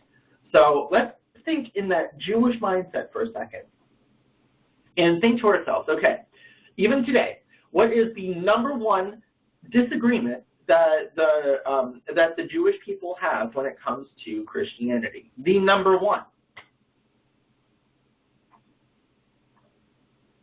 That Jesus is God? Got it. And what is the very first subject that is brought up in Hebrews? The weather? Right. So obviously, like Hebrews starts very strong, very quickly, saying, yeah, Jesus is God. He's even greater than all angelic beings. Like, he is the Son of God. And it's really interesting how, because, come on, Jewish people, what I'm saying is, like, Jewish people would have known, in Genesis 6, when it says the sons of God and the daughters of men. And like, calling Jesus the Son of God had some weight to it. And it's very, anyway, so I think it's really cool to see these things. So, I'm looking here. Okay. Let's see what we can do. Okay. We're going to start at 1. I don't know if we're going to read the whole thing, but there's so much everywhere. This is a really, really, it's a book. It's really a book. Because a lot of the threads come back in this. So let's just start. Well, and if necessary, we'll jump, but we'll start with 1:1. Long ago, God spoke many times and in many ways to our ancestors through the prophets. And now, in these final days, he has spoken to us through his Son. God promised everything to the Son as an inheritance. Going back to the whole concept of what the inheritance of, like, what Israel was, and how God himself was talking about, like, the inheritance was a huge thing. We were looking at that, like, with, like, the inheritance of Israel, of the nations, how God designated a portion, that all that stuff. So anyway. And through the Son, he created the universe. So this is going, so this one, I'm not sure if the Gnostics hold fast to that section, but this would be an argument in Gnostics' favor. Like, we know that what is actually being said here is that God and his Son are one in that sense. And it's funny because, like, the Gnostics might be able to see that and go, through his Son he created the universe. It's almost like secondary. But then that's refuted in like 5 verses. But anyway, the Son radiates God's own glory and expresses the very character of God. And he sustains everything by the mighty power of his command. When he had cleansed us from our sins, and remember, like, that whole cleansing process would have been very Jewish, he sat down in the place of honor at the right hand of the majestic God in heaven, reference to Zechariah 3. This shows that the Son is far greater than the angels, just as the name God gave him is greater than their names. It's Zechariah 3. It's really Zechariah 3 right here. Because remember what happened was you had a being, the accuser, who was displaced, and Joshua the high priest replaced him. That was the highest position among the entire council. And so, and remember, God said this is also a preview of things that will come. And so, like, when Jesus came, like that, when he was seated at the right hand of the Father, the accuser lost his position, and so Christ was seated higher than all others. If you remember, the Gnostic principle is that the demiurge was considered lesser than, and had like evil tendencies. So that's being refuted here as well, with the concept of like the cleansing process, and what it says here, he sustains everything by the mighty power of his command. He's not working against the Father, right? Then we have, for God never said to any angel what he said to Jesus, "You are my son, Today I have become your father. God also said, I will be his father, and he will be my son. Actually, where is that? 2 Samuel 7:14.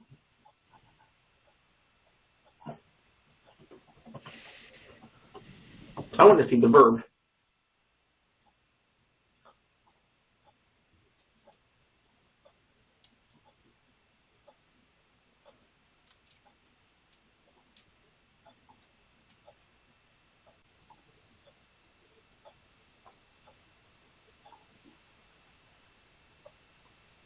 No. No. Does anyone see the pronunciation of that word? Will be. Look at the pronunciation. I keep moving it. Yeah. Yeah. Do you remember what yeah means? No.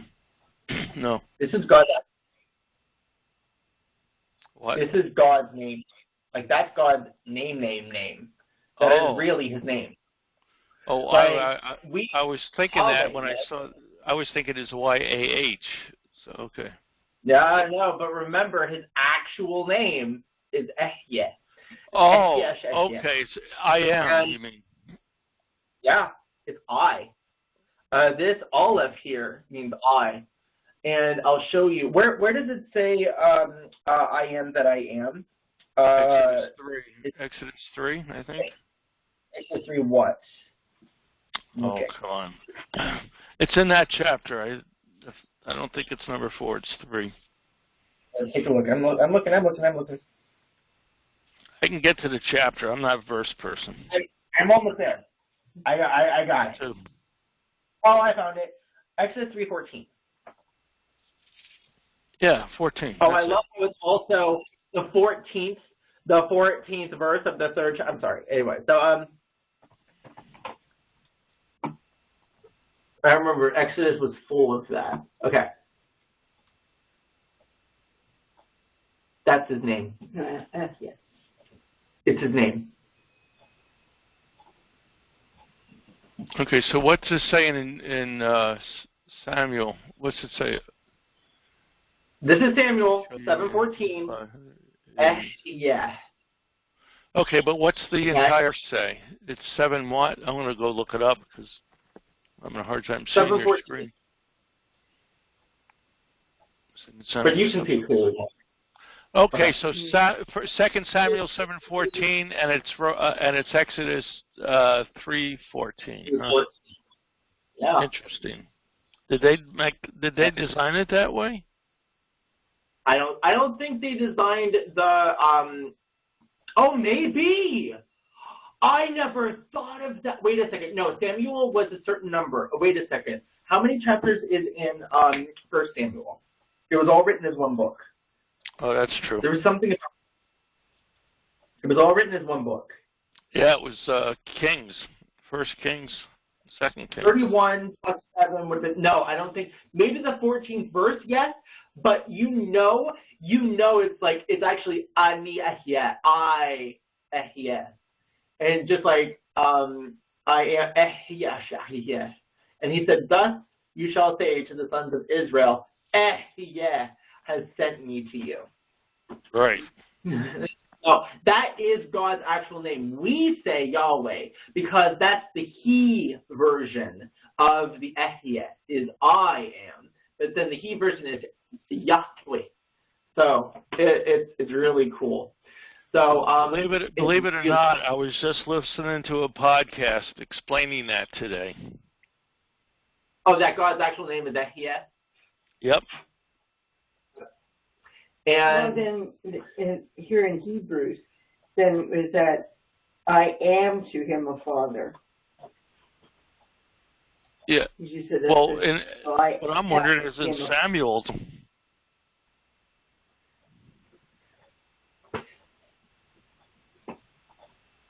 But in Samuel, the subject material was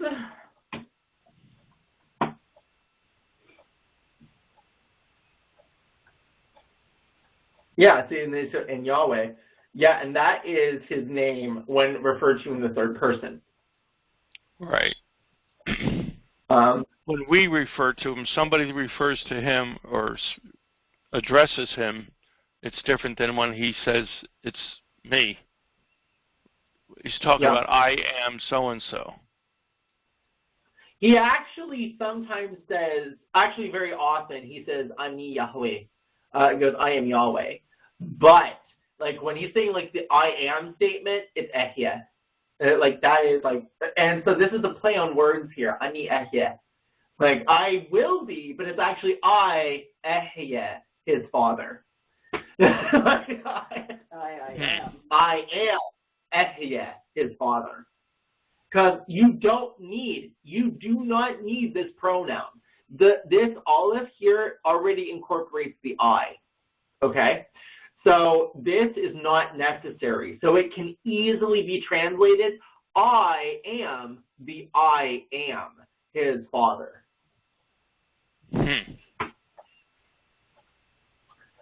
And That's this verb is past, present, and future here. This is like stative, like does not change. So it's like was, is, and is to come, all in that word. So I am the I am, his father.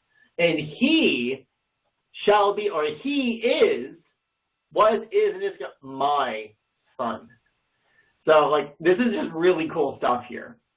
And so he's talking about David here, correct? I believe he's talking about David. Yeah. Samuel, right? 2 Samuel. He's talking about David. And so let's go back to where we are in Hebrews. And he's talking about Christ.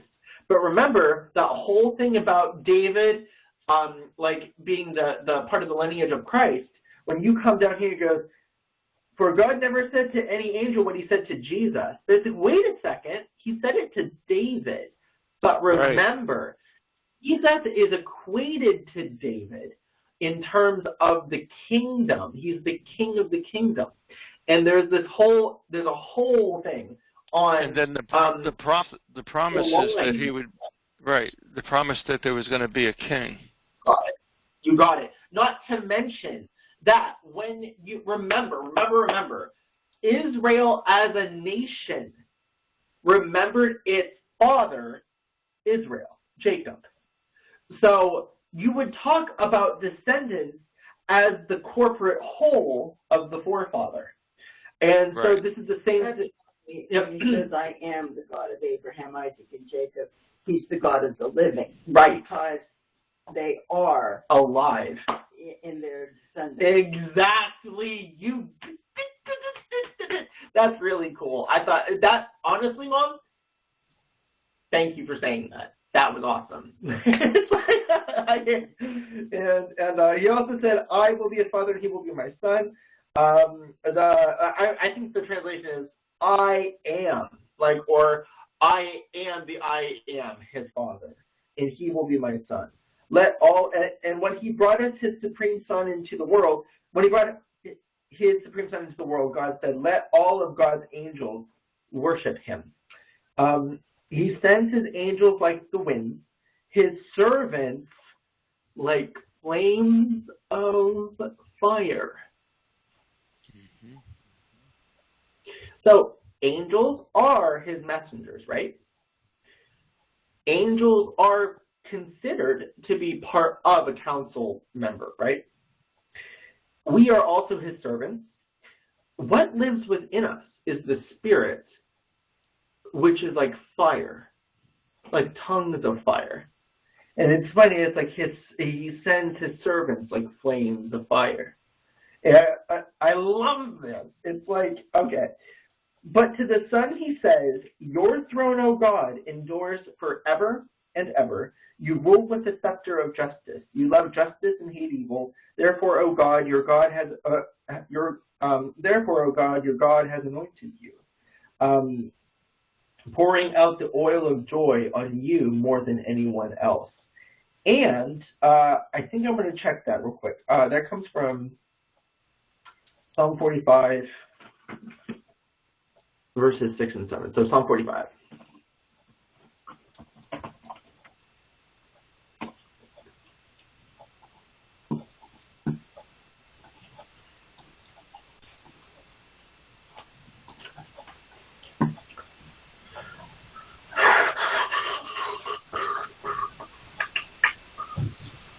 Okay, so that's the, okay, yeah.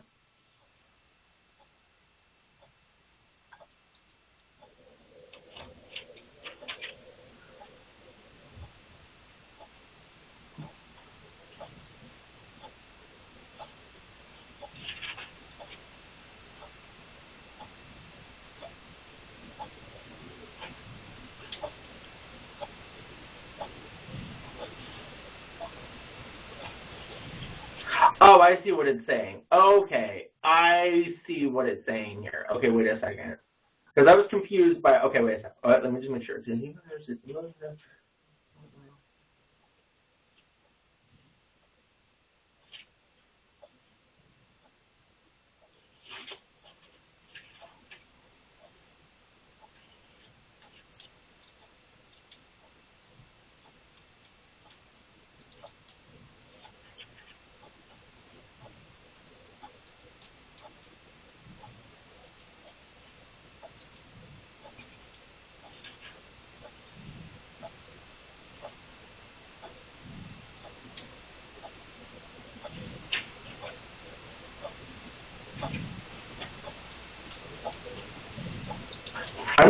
This is interesting and I'm confused. Hold on. Give me a second.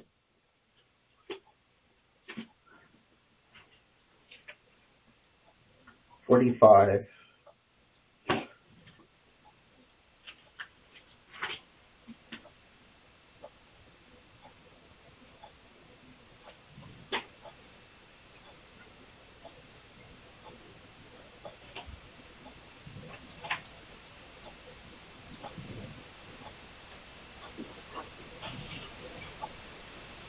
Mm-hmm.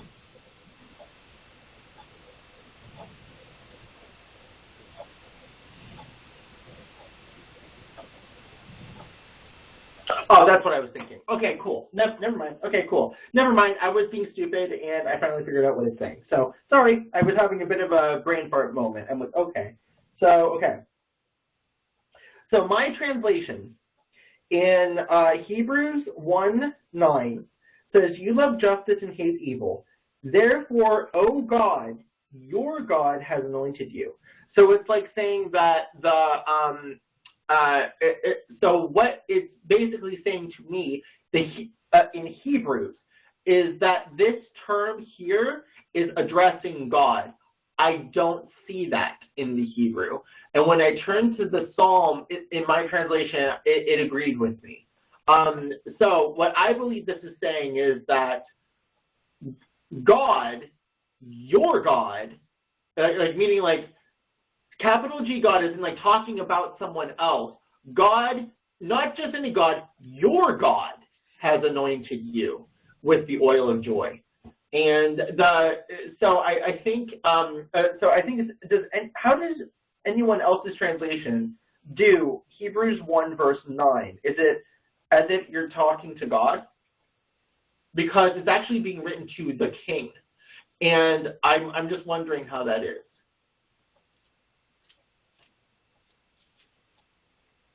I'm looking just a second. Hebrews 1 what? Hebrews 1:9. You have loved righteousness and hated lawlessness. Therefore, God, your God, has anointed you with the oil of gladness more than your companions. I think it's funny. I'm going to check something. I want to see the interlinear and if they're using the vocative case. So Hebrews 1:9 interlinear. It would be very interesting to see if they're using vocative.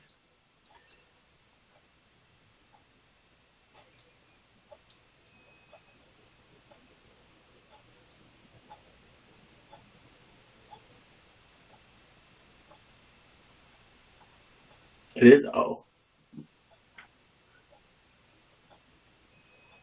It's for the Yeah, duh, but which one? Definitely, I know that.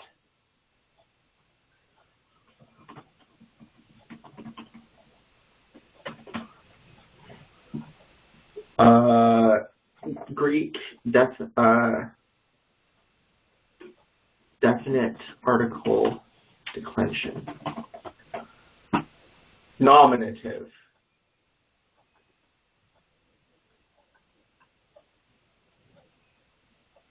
Nope. Nope. My translation is wrong.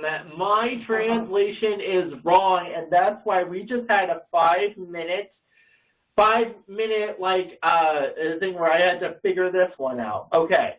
Let me explain my thought process. So my translation is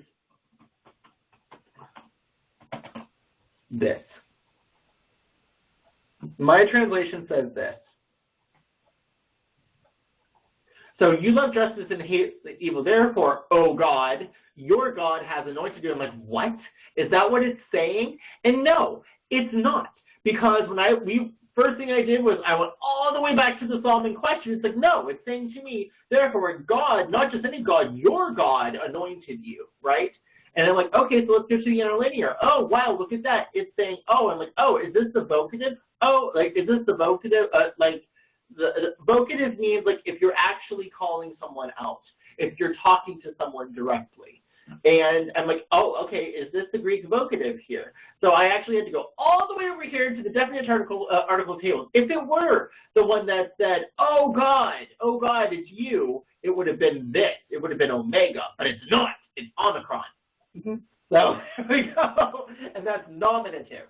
Because it's saying that nominative means the subject of the sentence. So I know enough Greek for that.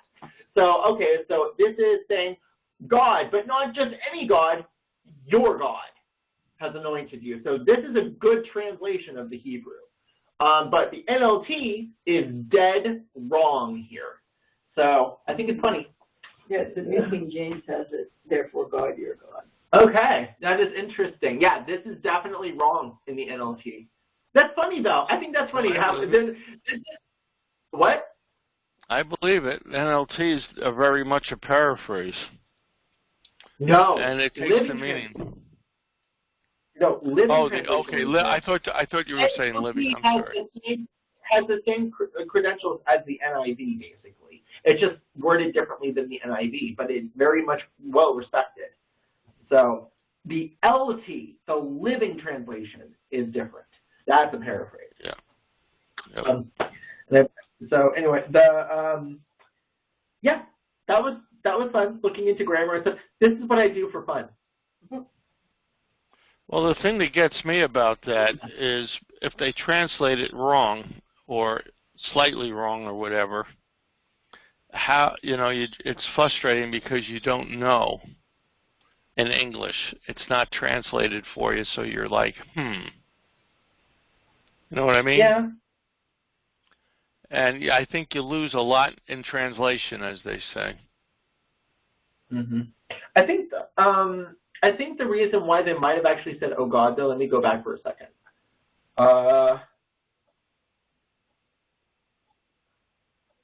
Yeah, because this is parenthetical here. I can understand, okay. I understand what they're getting at.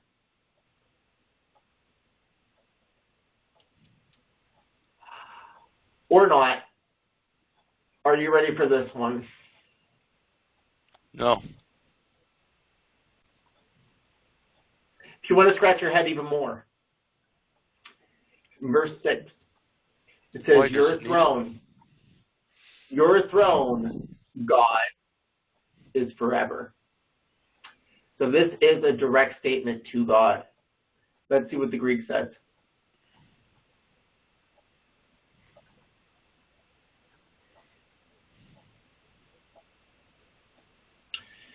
Ooh, that's nominative.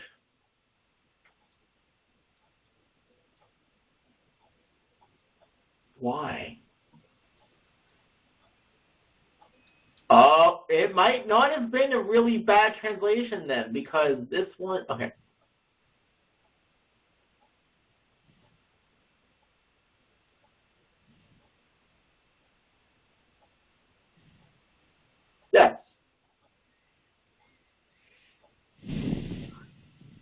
Okay. Okay. Hold on. I'm holding. Oh gosh. Greek nominative as vocative. Does that happen? The vocative case is identical to the nominative case In the plural. But that's not plural. But that's ancient Greek and not in Koine. Mm.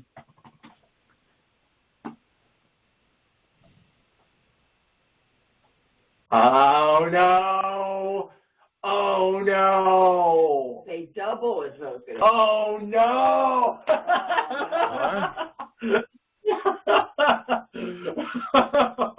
What's that? What does that mean? No. I'm Well, sorry, but what does that mean? That So, means it could be. this oh is God, ancient Greek. This is Homerian Greek, all right? Koine Greek is the Greek that the New Testament was written in, not ancient Greek. It's like 500 years after ancient Greek. And what they're saying is that this became this. So, What? Became what? Double. Okay. The vocative became that, the nominative. So the nominative could double as a vocative. The vocative is used when directly speaking to someone. And so this in Hebrew. Sense, Joel, that makes sense if it's translated, therefore, O God, your God has anointed you, it's just saying that Christ is God. Yes, I understand that, and I'm wondering if there's a pun being made here. Because Psalm 45 is directly talking to a king. Go back where it says in verse 8 of Hebrews. What is that one in Greek? It's the nominative. Okay, so then it's the same in verse 9, right? It's the nominative. Okay, so then it would be correctly translated, oh God. Yes, that's what I'm getting at. Yeah. So it was not necessarily an incorrect translation. It is an uncommon translation, but I can see why they would say that, because when you look, when you look at verse 8, here, it's repetitive. It's the same format. Your throne, O God. Therefore, O God, your God has Because therefore, but it's like, I read the Hebrew as saying, therefore, your God, God has anointed you. But I can see where that is interesting. And I think it's making a double entendre both in Hebrew and in Greek, which is very interesting to me. Which is basically saying the king is being equated to a godlike figure, which makes sense. Which makes sense when you think of the theology of the Old Testament. And this is the type of stuff I love to ponder. This is the type of stuff that, like, my brain is having a very fun time right now. So, anyway. So both translations, I think, are adequate. Anyway, so doesn't matter. We'll keep going on a little bit longer. Pouring out the oil of joy on you more than anyone else. Okay. He also says to the Son, in the beginning, Lord, you laid the foundation of the earth and made the heavens with your hands. They will perish, but you remain forever. They will wear out like old clothing. You will fold them up like a cloak and discard them like old clothing. But you are always the same, and you will live forever. And I think what the author of Hebrews is saying is, when it's saying that God is saying this to the Son, is, so like in verse 10 where it says, in the beginning, Lord, you laid the foundation of the earth and made the heavens with your hands. They will perish, but you remain forever. This is a directly anti-Gnostic statement, in my opinion, because the Gnostics which was becoming a Jewish movement at the time. So remember, Gnosticism began as like a Greek type of thinking that went into Judaism and then started to pervade at that time. And Hebrews is being specifically written to Jewish people. And it's really definitely going in the face of Gnosticism. And it's basically saying that, like, God on high said to his son, Jesus, these things. And I think it's very interesting that God on high is equating the son onto his same level. And and which we know as Christians to be true. That's something. Gnosticism is just it's like to us that seems like second nature. Like, of course, Christ is God. We've already talked about this ad nauseum. But to me, this is an argument being made to Jewish people who have that as a doubt. And it's more like saying, no, remember what God said in here and here and here. So because remember that the Logos was already forming in Jewish Pharisaical thought. And so it was definitely a thing at the time. So, but what do you mean by that?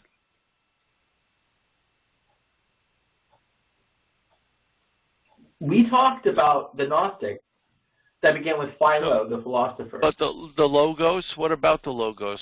You could take that a couple of ways. That's why I'm not sure which way you're going. The Logos began to solidify, the Logos came from Plato. And Philo from Alexandria adjusted the term to mean the angel of the Lord. And the Logos was seen as the demiurge. And the demiurge was the idea that God allowed another being to create the earth, although it sometimes had evil intentions. And what I believe is being done here, just as much as was done in John, with the first chapter of John, I do believe that this is very similar. That in Hebrews, the author just begins by saying, Christ is God's son. He is on an equal playing field with the Father. The two are one, and it's not one is lesser than the other. And it's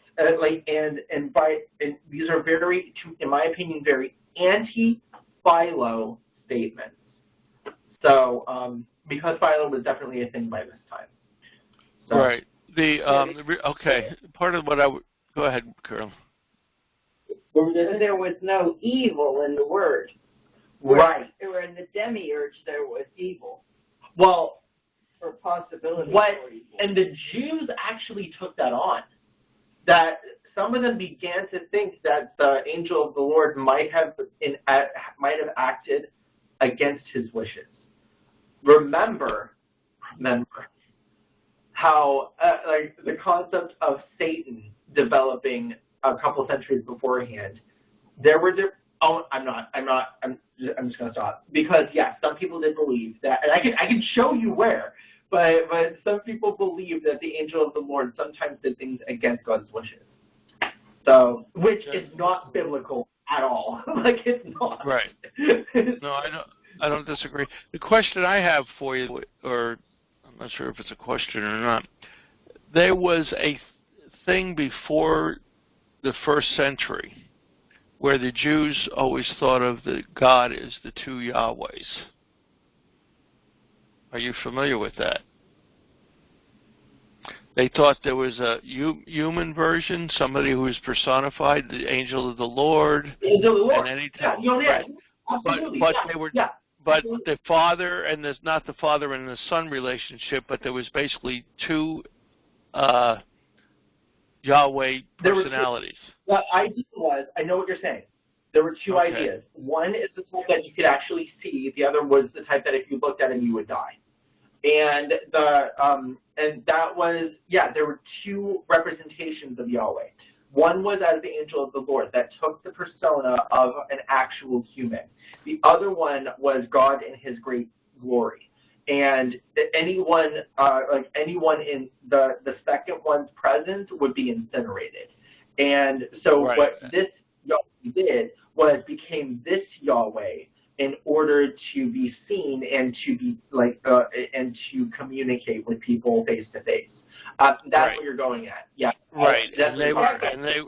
Yeah, and they were, that was a big thing back then, and then when Christianity came along, and they were talking about Jesus was that Son of God, that second Yahweh, they changed their entire, they redid their theology, basically, after the first century. And not to mention, this statement here saying that this Jesus was above all angels had an effect.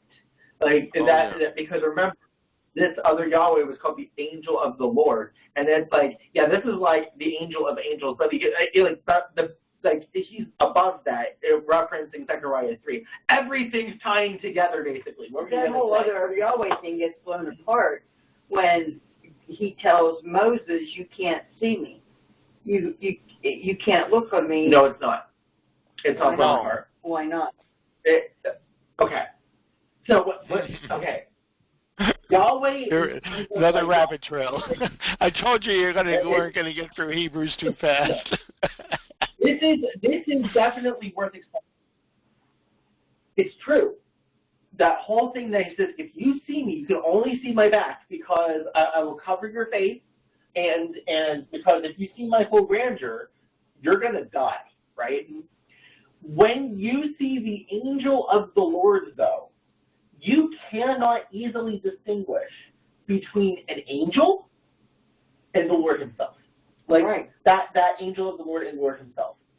The concept is and was that the angel of the Lord was Christ. But let's not even say Christ. Let's just say in the Jewish way of saying the second Yahweh. Second Yahweh. That's how they refer to it. Was Yahweh that had humbled himself into human form. That he kind of like consolidated his essence into a way that was palpable to the human eye. Like, actually could be viewed. And but like that's the same reason like when he would like walk in the Garden of Eden, or when he would, or when you had him walking with Daniel and stuff like that. Like people could regard him, but not in his full glory. Just as much as people could regard Jesus, but he transfigured. And he was so bright that even Peter was like, dude, we're going to have to like make something to cover you.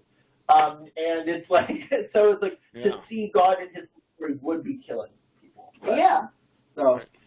Yeah, I thought you were talking about something else. So I thought you were... No. Well, that was in the two Yahwehs. We're talking about the two representations of Yahweh in Scripture. It's still the same Yahweh. It's just seen different light. What was happening there in the intertestament between basically the return and the return of the coming of Christ, and before that, since the exile. They were looking at all the scriptures and studying this, and they're saying, well, wait a minute.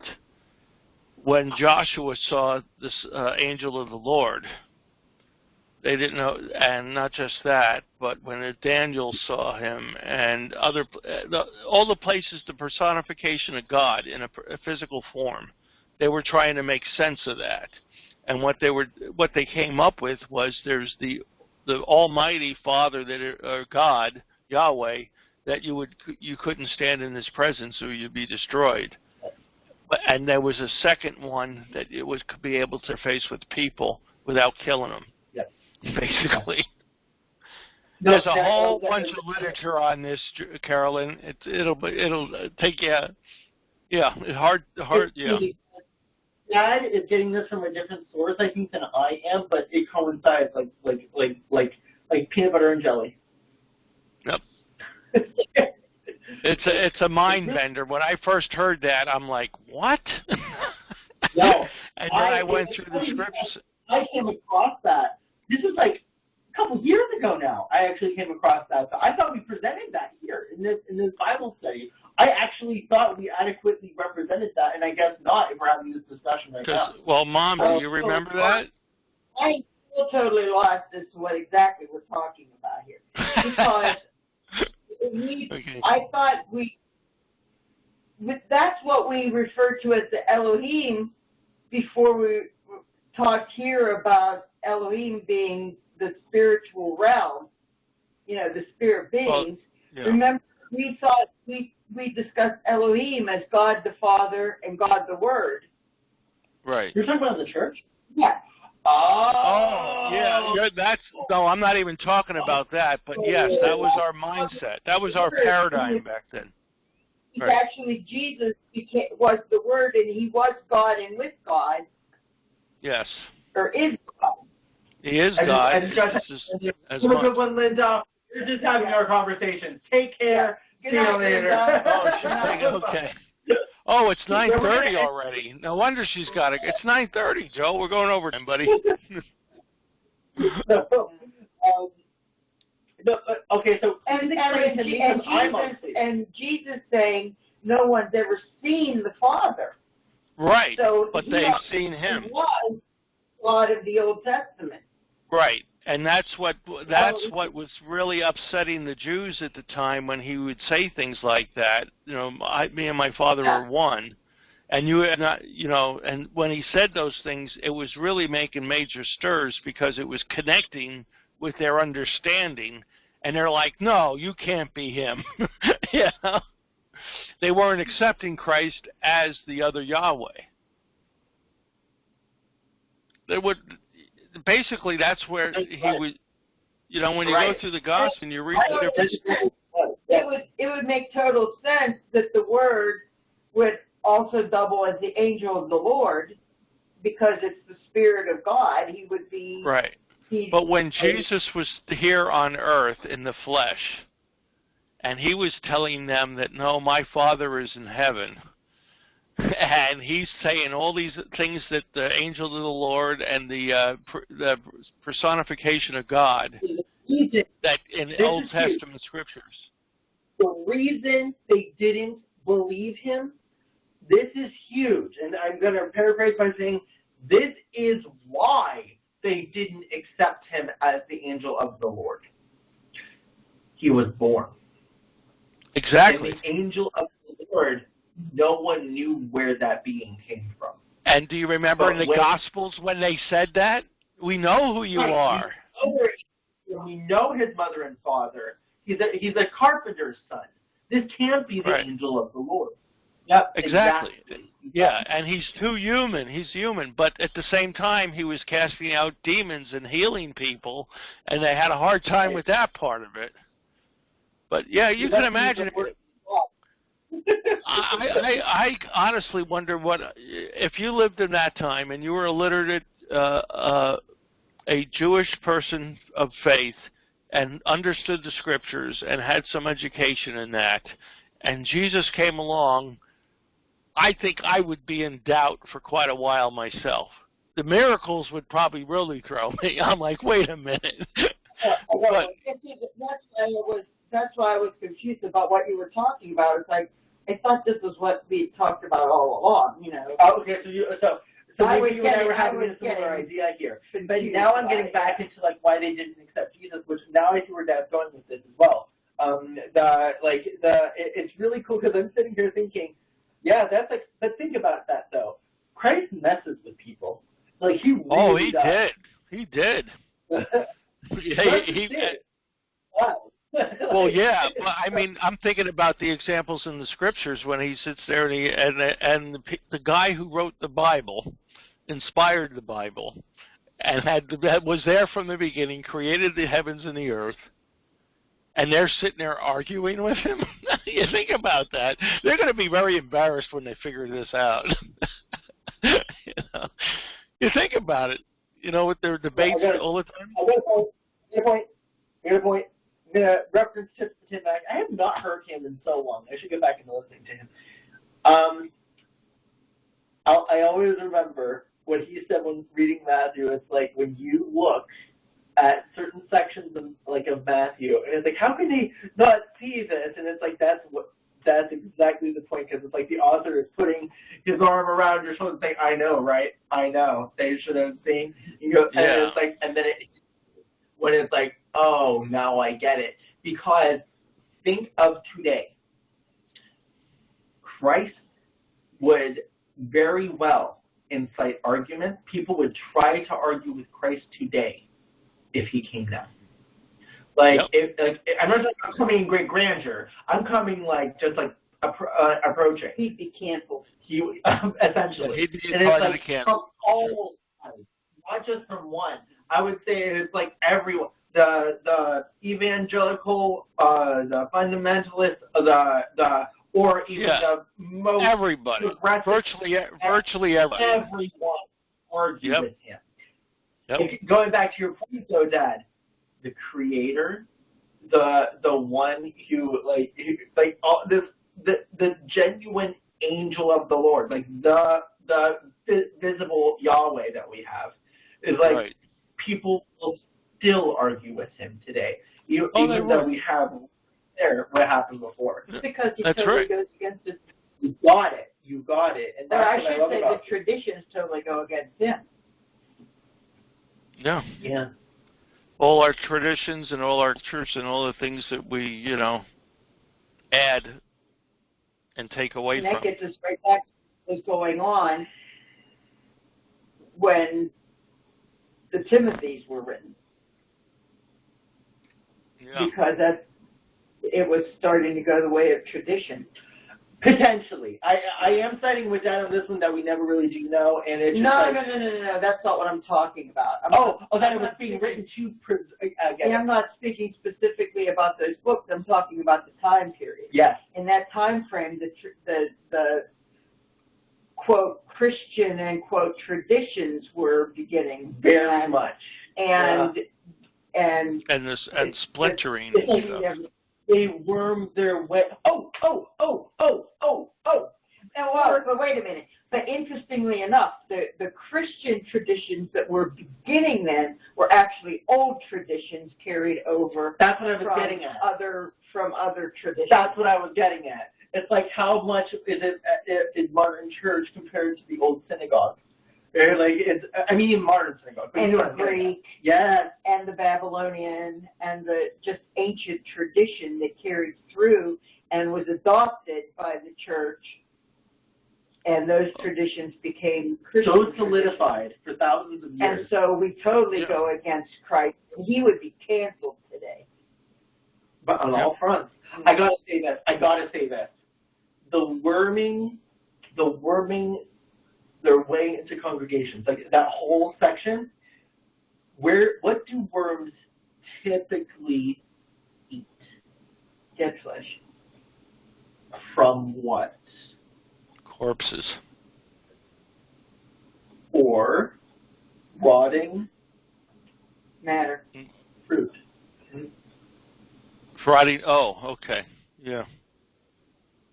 Rotting fruit. That's and what do worms do? Think of an apple. Just think of an apple, although it could be any fruit, like a pear. I don't care. And they will worm their way inside and eat it from the inside out. And that fruit will die. And you don't know that worm is even in there until after you see the results. That is what James is getting at.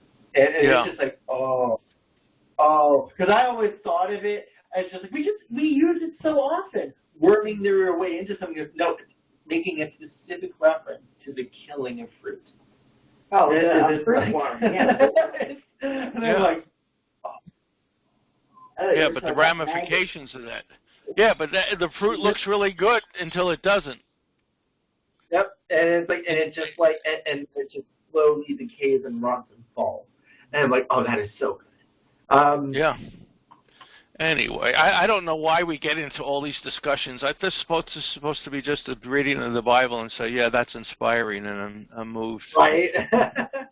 Where does it say about the Although I am inspired and moved, but I mean, but we're just supposed to read it. We're not supposed to talk about these things. Right. And we're not supposed to really, really ponder. That's right. Interestingly enough, 2 Timothy. Oh, it's 2 Timothy. They're the kind who wormed. Oh, okay. Sorry, I'm keeping it. It's just James where it talks about like the tongue thing. Linear. Yeah. Do it. It's like a fire. Yeah. Let's take a look. Now, I could be wrong. I don't think I am. You're never wrong.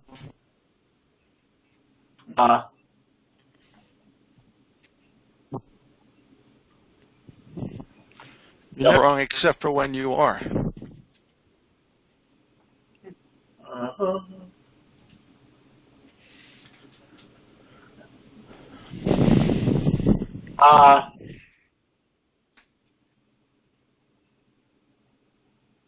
Okay.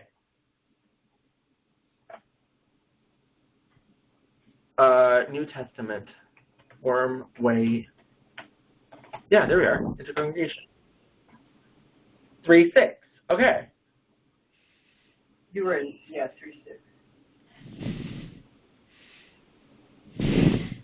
Okay, so what is this?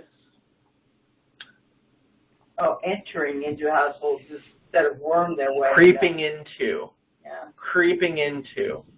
From enduno and enduo. It's always translated as worming into. So I'm wondering, what is that? Oh, it's probably a paraphrase of it or something.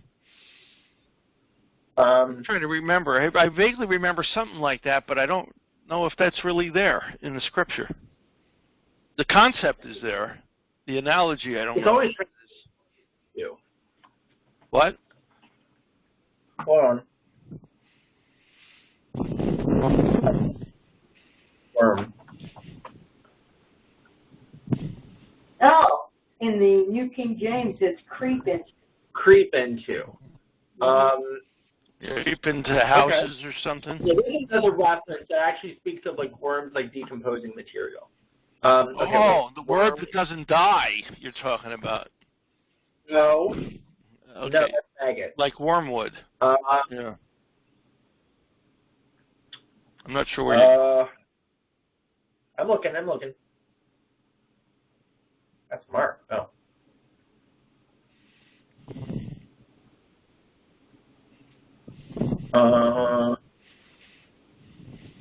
Yeah, oh no, Joe, I guess make it work. Go to Mark.